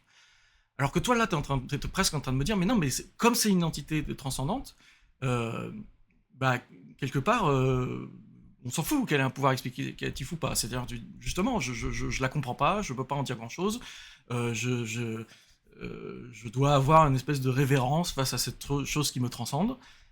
Mais alors là, essaie de prendre ma place, essaie de prendre la place de quelqu'un qui est athée et qui demande à ce qu'on lui démontre l'existence de Dieu, ou qu'on lui donne une raison de croire que Dieu existe. Là, tu lui dis, oui, c'est cette chose transcendantale qu'on ne comprend pas, etc. Elle explique rien, elle n'a pas de rôle causal, ou je sais pas quoi. Bah non, alors, en fait, tu vois, en particulier dans le cadre de l'argument téléologique. Ensuite, oui, donc il y a cette idée, c'est un truc que tu trouves un peu chez Spinoza, mais chez d'autres rationalistes. Chez Spinoza, tu as un peu cette idée que pour qu'une chose existe, il faut qu'elle ait un effet. Il faut qu'elle soit cause. C'est ça qu'on attend. Quelque part même, c'est le principal recours par lequel on démontre ou on justifie l'existence d'une chose, c'est par ses effets. C'est-à-dire, c'est parce qu'elle est cause de quelque chose. Alors que là, toi, j'ai l'impression que tu mets ça de côté. Tu dis, mais Dieu, est-ce qu'il est cause, est-ce qu'il explique? Ouais, on s'en fout, il est transcendant, on peut pas vraiment en parler, etc. Donc, enfin voilà, j'ai pas. Soit c'est un peu hors sujet, soit en fait, j'aurais presque envie de te demander, mais qu'est-ce qui fait que tu penses que Dieu existe? Mais après, le truc, c'est qu'on a déjà parlé dans le passé avec Chrome et que je le sais, parce que tu as eu cette expérience personnelle, enfin voilà, je sais pas, mystique, je sais pas comment tu la décrirais. Voilà. Par ailleurs, Écoute, avant que tu vas-y. trucs, potentiellement, on a un peu fait le tour. Tu diras si toi, tu as envie de continuer. Parce que là, je sais pas si on est dans une impasse. Dis-moi ce que tu en penses. Non, non, moi, j'entends. Après, c'est pas, voilà, c'était pas ce que je pense, ce que j'ai dit. C'est non pas de relativiser Dieu comme un espèce d'inconnaissable absolu, au sens où on ne peut rien dire. Justement, c'est pour ça que la théologie existe, c'est pour ça que Dieu se révèle. C'est pour qu'on ait quand même des bribes, mais c'est pour montrer la dimension à laquelle on doit réfléchir Dieu. C'est-à-dire que quand on parle d'un Dieu transcendant, sa limite n'existe pas. Nous, elle est dramatiquement réduite. Et donc, c'est pas pour faire de Dieu quelque chose, un être duquel on ne pourrait absolument rien dire, mais c'est pour montrer que si on refuse d'admettre à Dieu ses prérogatives, s'il existe, parlant de la manière des hommes, dirait saint Paul, c'est exactement ça en fait. C'est un Dieu où tu refuses ce qu'il est pour le réfléchir. Et en fait, là où tu me demandes des explications téléologiques, c'est justement là où j'essaie de conduire même ma réflexion et ce qui conduit à ma croyance. Au-delà d'une expérience personnelle, c'est effectivement le cas, il y a aussi l'ouverture à cette explication qui est super importante, hein. Convertissez-vous. Et au-delà donc de cette conversion, l'explication, le fait que l'univers est un début, que le néant ne puisse être cause de quelque chose, tu expliquais par Spinoza qu'il fallait en venir à une explication de cela, mais c'est justement ce qui me séduit le plus. C'est que parce que le néant n'est créateur de rien, que par définition, nous avons besoin d'un Dieu transcendant pour créer quelque chose à partir du néant. Et ça, c'est justement le cadre dans lequel voilà, je parle beaucoup et j'étudie beaucoup, parce que ça a été ma recherche, même quand j'étais athée, quoi. J'avais vraiment cherché là-dedans, en me disant que pour trouver une vérité ou trouver une explication sur le monde, il fallait chercher en cosmologie. Mais je veux dire, que c'est pour ça que j'ai donné toutes ces explications avec les scientifiques et Georges Lemaître. C'est que on veut absolument faire tenir l'explication scientifique sur des théories qui ne sont absolument invérifiables, alors que nous avons la meilleure solution. Elle demande quoi? D'admettre un Dieu transcendant. Et si on refuse cette prémisse, effectivement, bah, on va faire des pirouettes dans tous les sens pour ne pas admettre que l'univers a un début ontologique, avec un néant qui le précède, et on en vient voilà, à toutes ces explications qu'on voit si souvent. Oui, mais ça ne sert à rien de parler d'avant le temps, parce que le temps n'existait pas, mais d'accord, hein. Mais en fait, c'est admettre l'existence, cette explication admet l'existence spontanée d'un univers à partir de ex nihilo, quoi. Ok, du coup, là, à la fin du débat, on retombe sur quelque chose de potentiellement intéressant. Alors, si tu... encore une fois, ça suffit pas. Si tu dis que le néant ne peut rien créer, très bien. Le problème, c'est que moi, je cherche quelque chose de contrastif. C'est-à-dire que, comme je l'ai expliqué tout à l'heure avec Platon, Platon, il dit, j'ai des os et des muscles dans le cas où je suis dans la prison, j'ai des os et des muscles dans le cas où je suis sur la plage ou à Boétie. Donc, c'est une condition, on va parler de conditions nécessaires ou de conditions sine qua non. C'est-à-dire que je ne peux pas je ne peux pas être dans cet état-là s'il n'y a pas eu cette chose-là en amont. Mais ça ne suffit pas. C'est ça tout l'objet de ma première objection. C'est que moi, je cherche pas seulement une condition sine qua non. Je cherche aussi une condition suffisante. C'est-à-dire, je cherche aussi quelque chose qui discrimine. Parce que si tu dis, c'est ce que fait Descartes, c'est ce que fait Saint Thomas, c'est ce que fait Spinoza, c'est ce que fait Leibniz aussi dans une certaine. Ils vont juste dire, mais la cause va avoir une modalité plus grande que son effet. C'est-à-dire qu'il va y avoir Descartes, il parle carrément de degré de perfection. C'est une façon de dire, elle a des propriétés, parce que dans le PSR de Descartes, c'est de dire il ne peut pas y avoir plus de réalité dans l'effet que dans la cause. La cause doit forcément avoir au moins toutes les réalités qu'il y a dans ses effets. Donc ça veut dire qu'à chaque fois que je remonte vers la cause, je remonte vers quelque chose qui a plus de perfection, qui a plus de propriétés, qui a plus de réalité, qui a plus de modalités, c'est-à-dire qui est présent dans plus de mondes possibles, etc. Mais ma réponse, c'est de dire, mais ça ne suffit pas. Je comprends le raisonnement, mais moi, c'est pas ça. Parce que là, tu as dit, nous, chrétiens, nous avons... Enfin, t'as pas dit chrétiens, c'est moi qui l'ai rajouté. Nous avons la meilleure explication. Mais c'est pour ça que mon objection, elle se base sur, mais qu'est-ce que c'est qu'une explication? Moi, j'ai un certain nombre d'attentes vis-à-vis de ce que c'est qu'une explication. Et si tu me dis c'est juste une condition sine qua non, mais moi ça ne me suffit pas. Donc c'est faux que vous avez la meilleure explication. Parce que la meilleure explication, c'est quelque chose qui discrimine, qui explique pourquoi je suis à la Boétie ou pourquoi je suis en prison. Alors après, peut-être que effectivement cette meilleure explication implique forcément une notion de finalité. Très bien, si j'accepte ça, le problème c'est que je suis pas certain que la finalité doive nécessairement être dans un esprit. Et puis surtout, je pense qu'il y a d'autres problèmes, c'est-à-dire que cette finalité, si elle est dans un esprit, bah alors ça ressemble pas du tout au Dieu que nous présentent les chrétiens, ou les religions abrahamiques de manière générale. Alors on peut revenir sur le taoïsme si tu veux, peut-être. Voilà, tu dis aussi sa limite n'existe pas. Mais justement, dans la mesure où tu me parles de quelque chose d'infini, c'est un petit peu l'idée de la substance chez Spinoza. La substance chez Spinoza, elle a autant de modes que tu peux l'imaginer. Elle est complètement illimitée. Mais si elle est complètement illimitée, elle ne discrimine rien. Elle n'explique pas pourquoi c'est P plutôt que non P. Donc c'est un échec explicatif. Donc ce n'est pas satisfaisant, et ça n'est pas satisfaisant. Ça ne devrait pas être satisfaisant pour le théiste non plus. Vas-y. Alors, pour l'explication insatisfaisante, je veux dire, là, c'est encore une fois selon toi, en prenant les déviances, enfin les défauts des systèmes qu'on propose pour expliquer le monde. Tu reprends aussi dans ton explication l'aveu que fait Socrate. Si tu fais de ton système un système où la règle c'est l'indiscernable, c'est toi qui proposes un système qui se mord la queue en fait, parce que ton système implique par définition que tu dois définir la réalité par relativisme systématique. De nier le fait de l'esprit, c'est nier, comme le dit Socrate, qu'une réalité existe. C'est nier que parce qu'en fait, quand on prend même le concept de vérité, il a, de la même manière, on pourrait dire que Dieu, il n'a pas d'étendue. La vérité, c'est quelque chose qui est en dehors du monde. Si c'est une conception qui est pour toi approximative et émergente, elle n'est plus la vérité. Elle est une illusion de vérité, comme pour une discussion autour de la liberté. Si jamais la vérité, et c'est ce qui fait conclure Socrate, ce qu'il dit en disant que si on arrive à ces conclusions, on refuse de voir l'évidence en fait.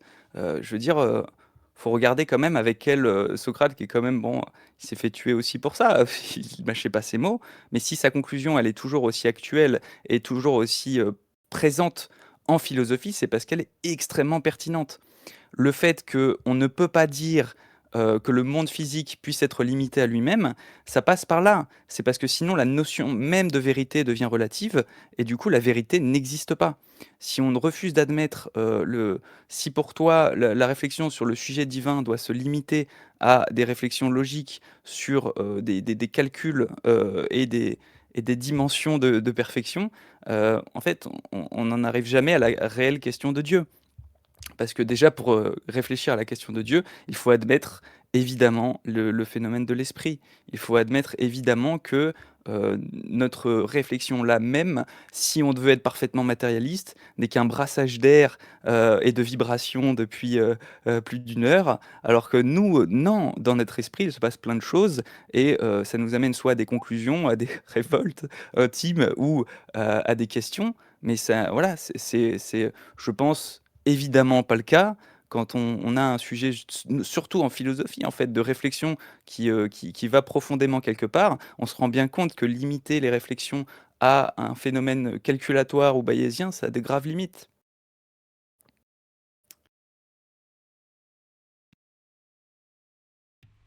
On en est où, Walter? Bah, il reste 3 minutes normalement. Après, si vous êtes tous les deux d'accord pour 10 minutes de prolongation, ça me va aussi, mais il faut que vous soyez tous les deux ok. C'est surtout, est-ce qu'on fait sans conclusion? On s'en fout des conclusions? Ah bah normalement, je vous les laisse hein, les conclusions. Ou alors à la limite, oui, ce qu'on peut faire, c'est continuer 10 minutes de plus et skip les conclusions. Moi, ça me va comme vous voulez. Ouais, t'es dessus? Ok. Ok, Alors, on fait comme ça. c'est intéressant. Donc effectivement, chez Socrate, il y a toute cette idée que le monde physique ne peut pas, t'as dit, se limiter à lui-même. En fait, dans l'idée de Platon, il y a cette idée que les choses matérielles ne peuvent pas être la source de leur propre mouvement. Et donc, il peut y avoir une chaîne de mouvement, une chose matérielle en fait bouger une autre, etc. Mais si tu remontes la chaîne, il faut qu'il y ait au début quelque chose de non matériel, en particulier un esprit. C'est précisément à ça que répond Épicure quand il parle du clinamen. C'est-à-dire que Épicure, il va dire, bah, si la matière dispose du principe du mouvement en elle-même. Le clinamen, c'est cette idée qu'il y a des atomes et du vide, et les atomes disposent d'une espèce de probabilité, d'une tendance naturelle à prendre une accélération, changer de direction tout seul, sans rien. Qui fait d'ailleurs, ce qui n'est pas complètement débile par rapport aux découvertes en physique quantique. Par ailleurs, potentiellement, moi, ça me dérange pas parce que dans la mesure où tu veux créer une totalité, tu dis, bah, le monde physique, le monde matériel, je peux le totaliser et je n'y trouve pas un certain nombre de choses que je veux trouver, donc je fais apparaître quelque chose de non matériel qui me permet de justifier et de rajouter ces choses-là. Moi, je te dis très bien, mais je vais faire une nouvelle totalité, donc le monde matériel plus ces choses que tu as rajoutées. Et à ce moment-là, est-ce que ça suffit du coup? Parce que la question se pose à nouveau. Moi, je suis plutôt infinitiste, c'est-à-dire que bah, à chaque fois, j'ai des questions qui ne seront pas répondues. À chaque fois que tu essaies de créer une totalité, tu vas avoir quelque chose qui va être, d'un certain point de vue, insatisfaisant. Ne serait-ce que pour les questions d'imprédicativité, mais ça, c'est un autre problème. Ensuite, le phénomène de l'esprit, attention, je vais essayer d'être charitable et d'essayer de comprendre ce que tu veux dire, parce que les matérialistes ou les naturalistes ne rejettent pas le phénomène de l'esprit. Les éliminativistes, peut-être c'est à ça que tu pensais, c'est-à-dire considérer que les qualia, l'expérience phénoménologique n'existe pas ou n'est pas pertinente, ou n'a pas de rôle causal, ou je ne sais pas comment tu veux le capturer. Bah, ok, ça nous ferait un peu changer de débat, quoi, ça ferait changer le sujet, mais c'est pas forcément la position la plus commune, et puis de manière générale, je pense que les naturalistes acceptent bien qu'il y a le phénomène de l'esprit. Le phénomène de l'esprit n'est pas... par contre, ils vont considérer que c'est inscrit, parce que c'est ça que je voulais dire, c'est que si tu fais la totalité du monde physique et matériel, et que tu dis ça suffit pas, et que tu fais rajouter d'autres choses, ben moi je vais quand même vouloir investiguer ou comprendre les règles qui régissent l'interaction avec l'un et l'autre. Et donc, je vais continuer d'utiliser ce concept que j'ai, ces attentes que j'ai vis-à-vis de qu'est-ce que c'est qu'une explication, qu'est-ce que c'est qu'une cause, qu'est-ce que c'est qu'un effet, etc. Et je vais continuer de les utiliser pour décrire l'interaction entre le monde physique et le monde non physique. Et donc, c'est-à-dire que mes attentes, de ce point de vue-là, qui sont des attentes épistémiques potentiellement, mais potentiellement purement logiques, ces attentes-là, je vais les appliquer sur ce monde que tu dis être non physique. Et donc, dans la mesure où le monde non physique que tu me décris, il ne remplit pas ces attentes-là, bah, je vais te dire non. Ou alors je vais te dire, mais qu'est-ce qui te fait penser? Pourquoi tu y crois? Ça va être assis sur... ça va être non convaincant, quoi. Est-ce que... Ouais, voilà, vas-y, je te laisse. Écoute, c'est assez étonnant parce que j'ai rarement vu des personnes soutenir différentes positions, hormis des déistes, et même souvent les déistes s'y confondent en fait. C'est-à-dire qu'il y a il y a un prérequis aujourd'hui à la réflexion qui nie l'existence d'un Dieu, c'est le matérialisme. Je veux dire, si tu nies être matérialiste, voilà, je peux pas juger ton cœur, mais je veux dire, je n'y crois pas du tout, quoi, parce que c'est le fait de croire qu'il n'y a de réalité en dehors de la matière, c'est ça. Sinon, c'est ce qui vient toujours dans les conclusions, c'est que ça devient un phénomène émergent. Et on revient au même problème. De la même manière que la vérité devient relative et donc n'existe pas, si l'esprit est quelque chose de relatif, enfin, et tu as une propriété émergente de la matière, mais qui n'est au final que quelque chose de réductible au phénomène physique, ça ne devient plus l'esprit. C'est précisément d'être... c'est tout le, voilà, même les rationalistes ont réussi à arriver à cette conclusion en faisant de la dualité du corps et de l'esprit avec Descartes. On arrive quand même à comprendre que cette intuition, elle a parcouru l'ensemble de l'épine dorsale de la philosophie jusqu'à aujourd'hui, et qu'aujourd'hui ça devient très séduisant de se convaincre du contraire, parce qu'aujourd'hui, oui, la majorité des gens, je pense, même parmi des chrétiens, je suis sûr qu'on en trouverait immensément, qui sont particulièrement matérialistes, j'en trouve.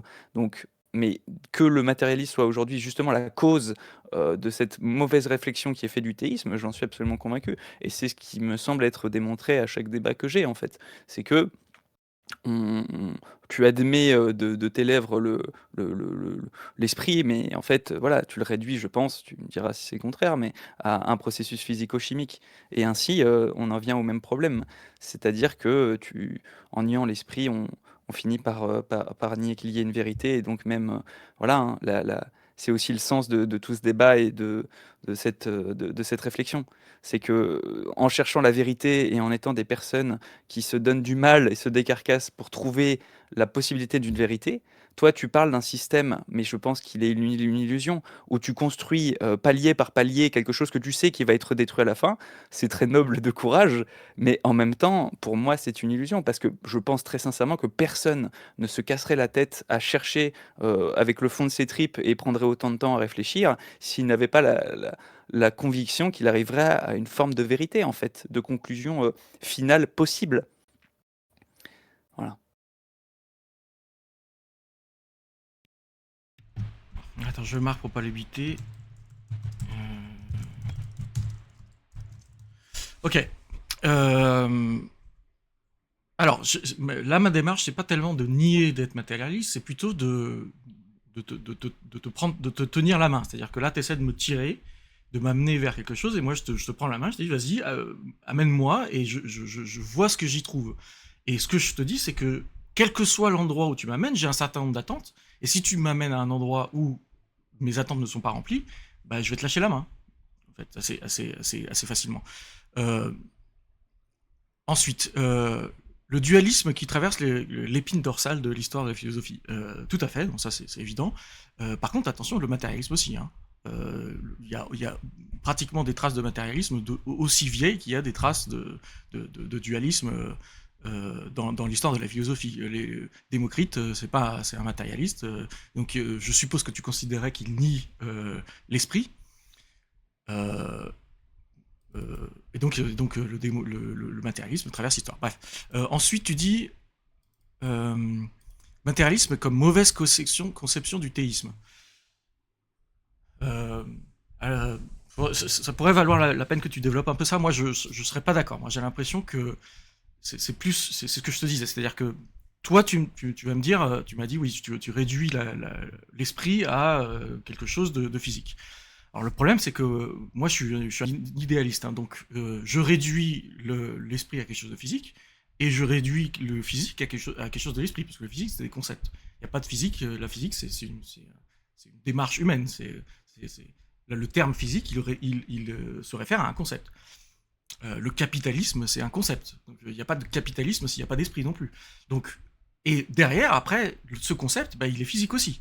Donc moi, j'ai plutôt quelque chose qui est, bah, j'ai du physique, j'ai de l'esprit en dessous, j'ai du physique en dessous, j'ai de l'esprit en dessous, etc. à l'infini, et au-dessus, j'ai du physique et de l'esprit, etc. à l'infini. Donc, je ne sais pas si on peut appeler ça dualisme, moi je dirais non, c'est du monisme. C'est juste qu'il y a des relations de dépendance, d'interdépendance entre le physique et l'esprit. Et donc, oui, quelque part, l'esprit, c'est juste une facette différente du monisme. Russell, il parle du monisme neutre, ce serait peut-être plus ma position. Ensuite, alors, ça aussi, c'est intéressant. Tu parles de nier la vérité. Donc effectivement, tu postules un peu que la vérité soit quelque chose qui soit pas matériel ou qui soit pas physique, ou qui soit pas dans ce monde-là, et que donc considérer que la totalité des choses est dans ce monde-là, en fait, amène à la conclusion qu'il n'y a pas de vérité. En tout cas, il n'y a pas de vérité telle que tu l'as définie ou telle que tu la conçois.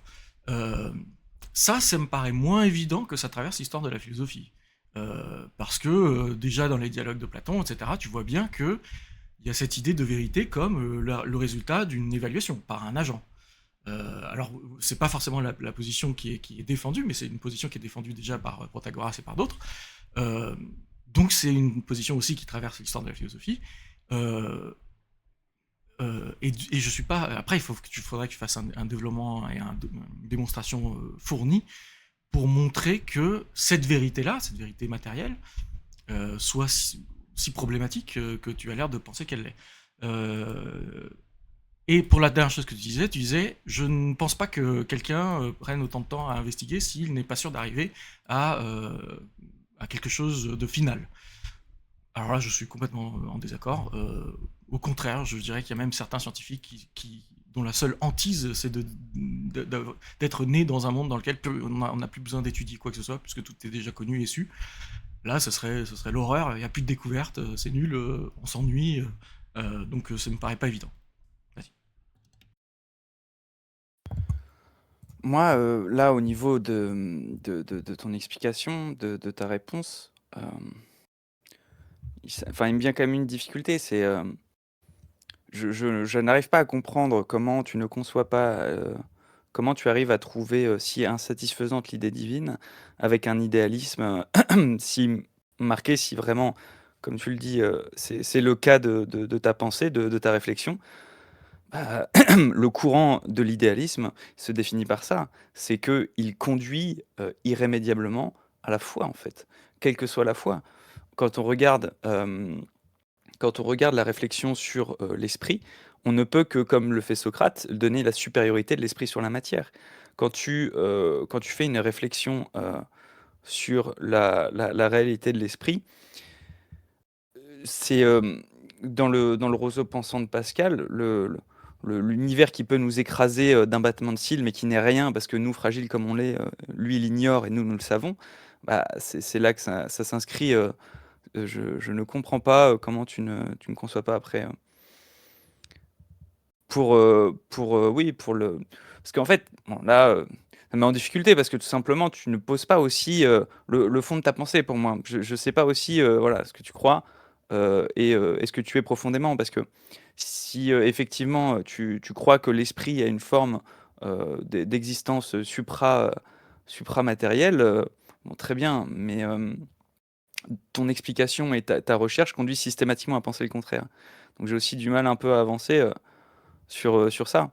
Parce que là où on pourrait arriver à des conclusions aussi intéressantes, c'est en méditant là-dessus. Je veux dire, si je ne te comprends pas dans le fond de ta pensée, c'est un peu compliqué parce que, voilà, à ce stade, je ne sais toujours pas si tu es matérialiste brut ou pur idéaliste ou un espèce de micmac de tout ça. Mais au bout d'un moment, c'est comme le dit Socrate, en fait, là, ça devient un mélange de toutes sortes de choses. On en vient du coup à croire, voilà, hein, c'est de l'usage ordinaire des mots dont la plupart des hommes détournent le sens arbitrairement, se créant par là mutuellement toutes sortes d'embarras. Voilà Théodore, laissez que je puis pour la défense de ton ami. Cette défense est faible et répond à ma faiblesse, mais s'il vivait encore, il viendrait lui-même à son secours avec tout autrement de force. En fait, voilà, ça permet pas aussi d'avancer dans la discussion parce que du coup, je ne sais pas ta position stricte. Voilà, Voilà. mais on arrive malheureusement à la fin de ce débat. Partez pas tout de suite parce que ça va être le moment de voter. On n'a pas respecté exactement le format, hein, cette fois et voilà une intro un peu plus longue et on a skip, les conclusions. Mais c'est pas grave vu que les 2 débatteurs sont d'accord. Donc je vous rappelle les règles, hein, 3 notes à attribuer à chacun des 2 débatteurs, une note en argument, une note en éloquence et une note en décence. Les notes de 1, 2 et 10 doivent être justifiées à l'écrit, sans quoi elles seront, ignorées. Vous devez avoir assisté à au moins 60 du débat pour pouvoir voter. C'est le moment de lever la main. Si vous avez une question, une remarque à faire à un des 2 débatteurs, levez la main et je vous ferai monter.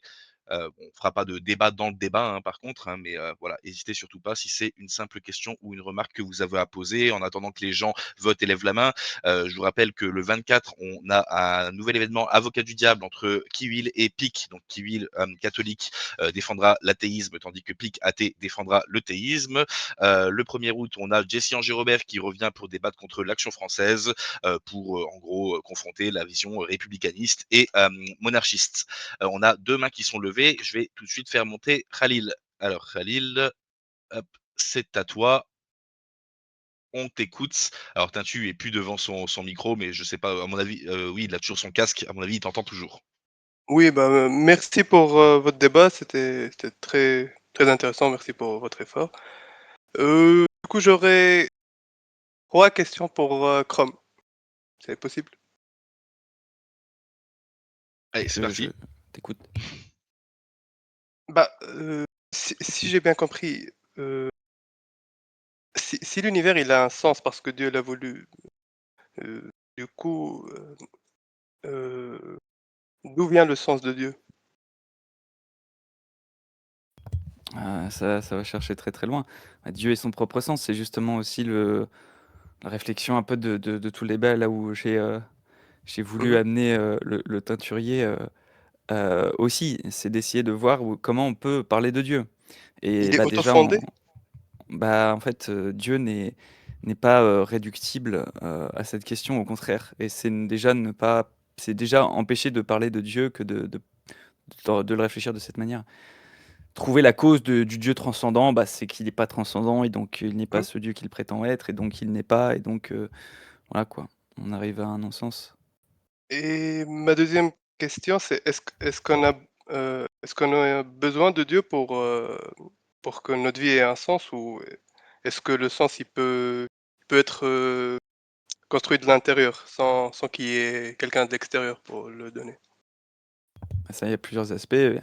Par définition, Dieu est en cause de toute chose, Mmh. il nous a pas enfin voilà, on ne peut prétendre c'est aussi très souvent, hein, d'ailleurs des explications, théologiques, voilà dans le christianisme, hein, c'est, te que «Qu'ai-je que je n'ai reçu?» dit saint Paul. Donc si on n'a aucune raison de se vanter de quoi que ce soit de nos bonnes actions, puisque toutes nos bonnes actions ont pour origine Dieu. Et donc voilà.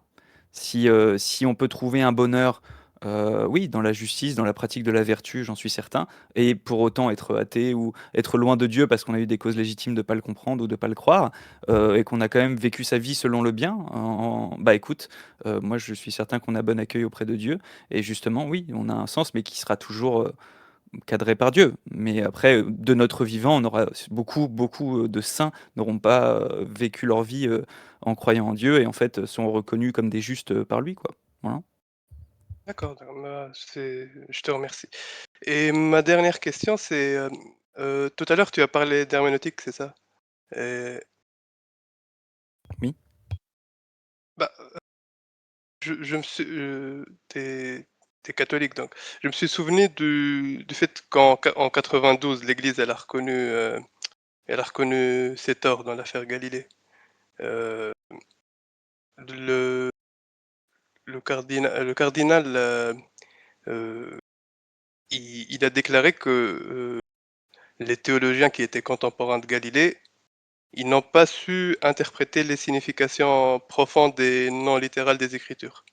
C'est Jean-Paul II et ouais et il l'a réitéré, là, Léon XIV et tout un tas de personnes dans l'Église, il y a ouais, bien sûr, et même, voilà, pour l'Inquisition, pour les erreurs de conception Mmh. scientifique, je demande, en plus, voilà, je ne me fais que l'écho du pape, je réitère mes excuses au nom de l'Église catholique, hein, je suis personne, mais en et tant que du simple fidèle. et du coup, ma question, c'est pourquoi une divinité, qui se révèle dans les écrits, heu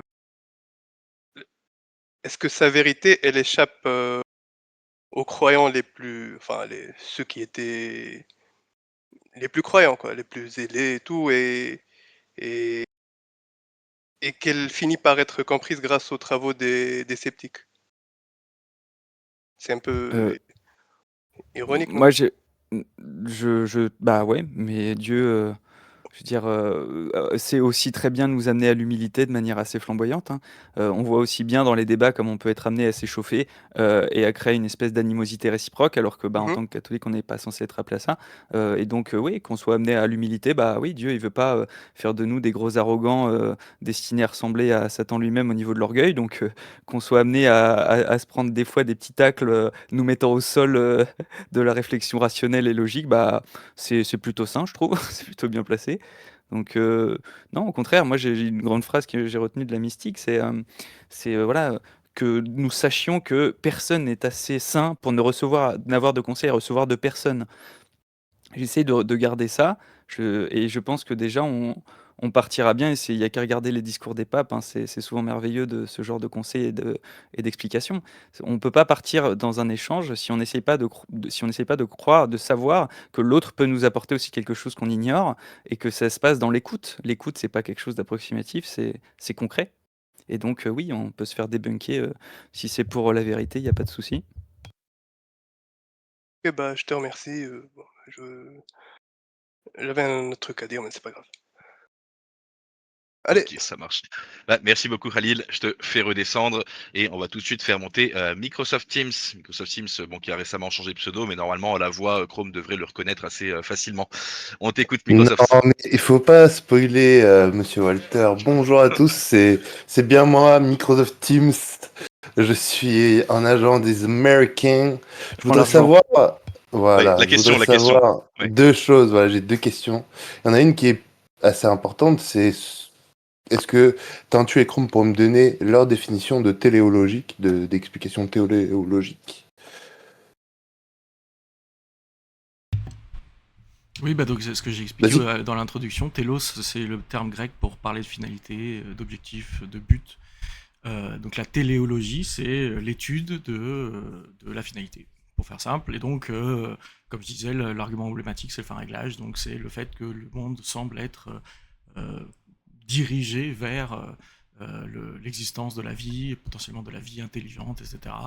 Ou tu peux parler du... Donc généralement, ça prend une valeur. Donc on peut parler par exemple de la valeur esthétique. Et tu dis d'une chose que soit elle dispose de cette valeur, soit son comportement est orienté vers cette valeur. Donc si tu dis, si la valeur esthétique c'est le beau, bah tu dis une chose, tu vas faire une analyse téléologique de la chose en disant que cette chose cherche à obtenir le beau ou cherche à devenir belle. Ouais. Toi, Chrome, c'est quoi ta définition de... Bah, la même chose, hein, au tout début, on avait quand même défini, je pense, correctement. Tout simplement, il avait fait, sur son slide, une définition bien précise, et moi j'avais dit que c'était par rapport au début et à la fin, en fait, l'explication du sens de l'univers, au sens propre comme au figuré. Est-ce qu'on peut attribuer à l'univers, à notre existence, à nos échanges sociologiques pour ce qui nous intéresse dans notre vie d'être humain, un sens ontologique, un sens profond, un sens vrai, euh, voilà, une direction. Est-ce Ouais, que vous ouais. considérez que c'était un Est-ce que vous considérez que c'était un bon sujet de débat, du coup, tous les deux, pour vous opposer en général? Parce que j'ai l'impression que c'est pas la meilleure thématique qui aurait pu vous opposer, d'un sens général. Pour moi, c'est la plus intéressante, où je connais le mieux, mais c'est vrai qu'après, c'est un peu déstabilisant parce que je suis déjà un peu fouillis de base, et le fait d'avoir des slides à présenter, moi, après, je suis, mais en même temps, voilà quoi, ça impose aussi de suivre dans le temps, et je pense que du coup, Teinturier, toi, d'un autre côté, bah, c'est aussi très bien de présenter comme ça, et c'est ce que tu sais faire. Donc, bon, après, moi, ce sujet me plaît beaucoup, quoi. Ok. Avant de redescendre, je voudrais te demander, Chrome, pourquoi t'as pas utilisé l'argument du MiG-25? Oui, bon, ça, c'est la Allez, blague au du revoir. chat. Allez, merci Microsoft. Est-ce que quelqu'un d'autre veut lever la main pour poser une question, faire une remarque en attendant que Exa traite les notes du débat? Pour l'instant, il n'y a aucune Si main vous voulez, levée. Ouais, c'est déjà fait. ok, bon, bah, on Alors, t'écoute. Alors donc, Ah, Chrome, en moyenne, tu as 6,06 et le teinturier 7,69. C'est donc une victoire du teinturier. Les statistiques, comme d'habitude, sont dans résultat. Je le mets dans le chat. Ok, on a eu beaucoup de votes. Ah, ça va, on a eu plus qu'hier quand même, ouais. Oui, oui, on a eu beaucoup de votes. Oui. Les yo, gens aiment attends, bien la c'est bayésien religion, ou pas? bizarrement. je me suis fait monter parce qu'en fait, je pouvais pas lever la main pour some reason. Je sais pas pourquoi, je sais pas si c'est un bug ou quoi, mais enfin bref. Ok, bon bah si t'as une question, vas-y. Ouais, rapidement, ouais. Chrome, j'ai une question. Tu semblais au tout début critiquer Teinturier sur son formalisme bayésien, je me trompe pas. Est-ce que je me trompe ou du moins le fait d'utiliser les mathématiques pour analyser Dieu, ouais. Je me trompe? En fait, c'est pour moi, c'est pas personnel, ça tient Mhm. d'une mentalité un peu plus globale. En général, quand on a une conception, je pense, matérialiste, je me permets de le croire, et une envie de vérité scientifique avec une volonté de rigueur, je pense qu'on en vient à être très séduit par, voilà, par les calculs bayésiens et par essayer de déterminer Ouais. des faisceaux de vérité par ce biais-là. Après, Puis je pense pas ma dire seconde question n'importe quoi. qui était par Ouais. rapport à la première, c'est qu'est-ce que tu penses des mecs justement comme Luke Barnes, entre autres que Teinturier a nommé au tout début, qui utilisent justement l'argument du réglage sous une formalisation bayésienne? Qui sont théistes et qui vont défendre le théisme avec un argument du fine-tuning, mais en forme bayésienne. Je sais Bah pas si tu connais, écoute, mais sinon c'est pas très grave, mais ouais. je Est-ce que tu- connais pas énormément. Après, de mon expérience d'avoir suivi les cours de Claudine Tiercelin au Collège de France sur la métaphysique, c'est quand même assez particulier parce qu'en fait, voilà, je trouve qu'on en arrive assez vite aujourd'hui à une réflexion qui s'est un peu trop libérée des conceptions de l'esprit et des conceptions de nos pères. Comme les Grecs dont on a beaucoup parlé. Après, voilà, je pense que c'est beaucoup plus intéressant dans un cadre avec Teinturier où il les cite et les respecte et voilà, les utilise.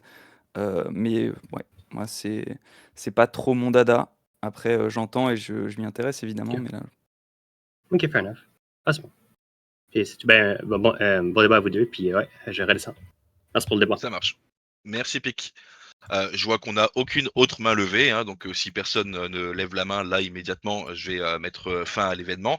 Je vous invite à aller dans le salon Débrief Event hein, pour débriefer l'event évidemment. Si c'est pour parler d'avions de chasse ou des autres sujets hein, de débats parallèles qui ont eu lieu dans le chat pendant le débat enregistré, je vous invite à rejoindre un autre salon pour ne pas polluer le débrief. Tout ce qui sera dit à partir de maintenant ne sera ni enregistré ni rediffusé en live.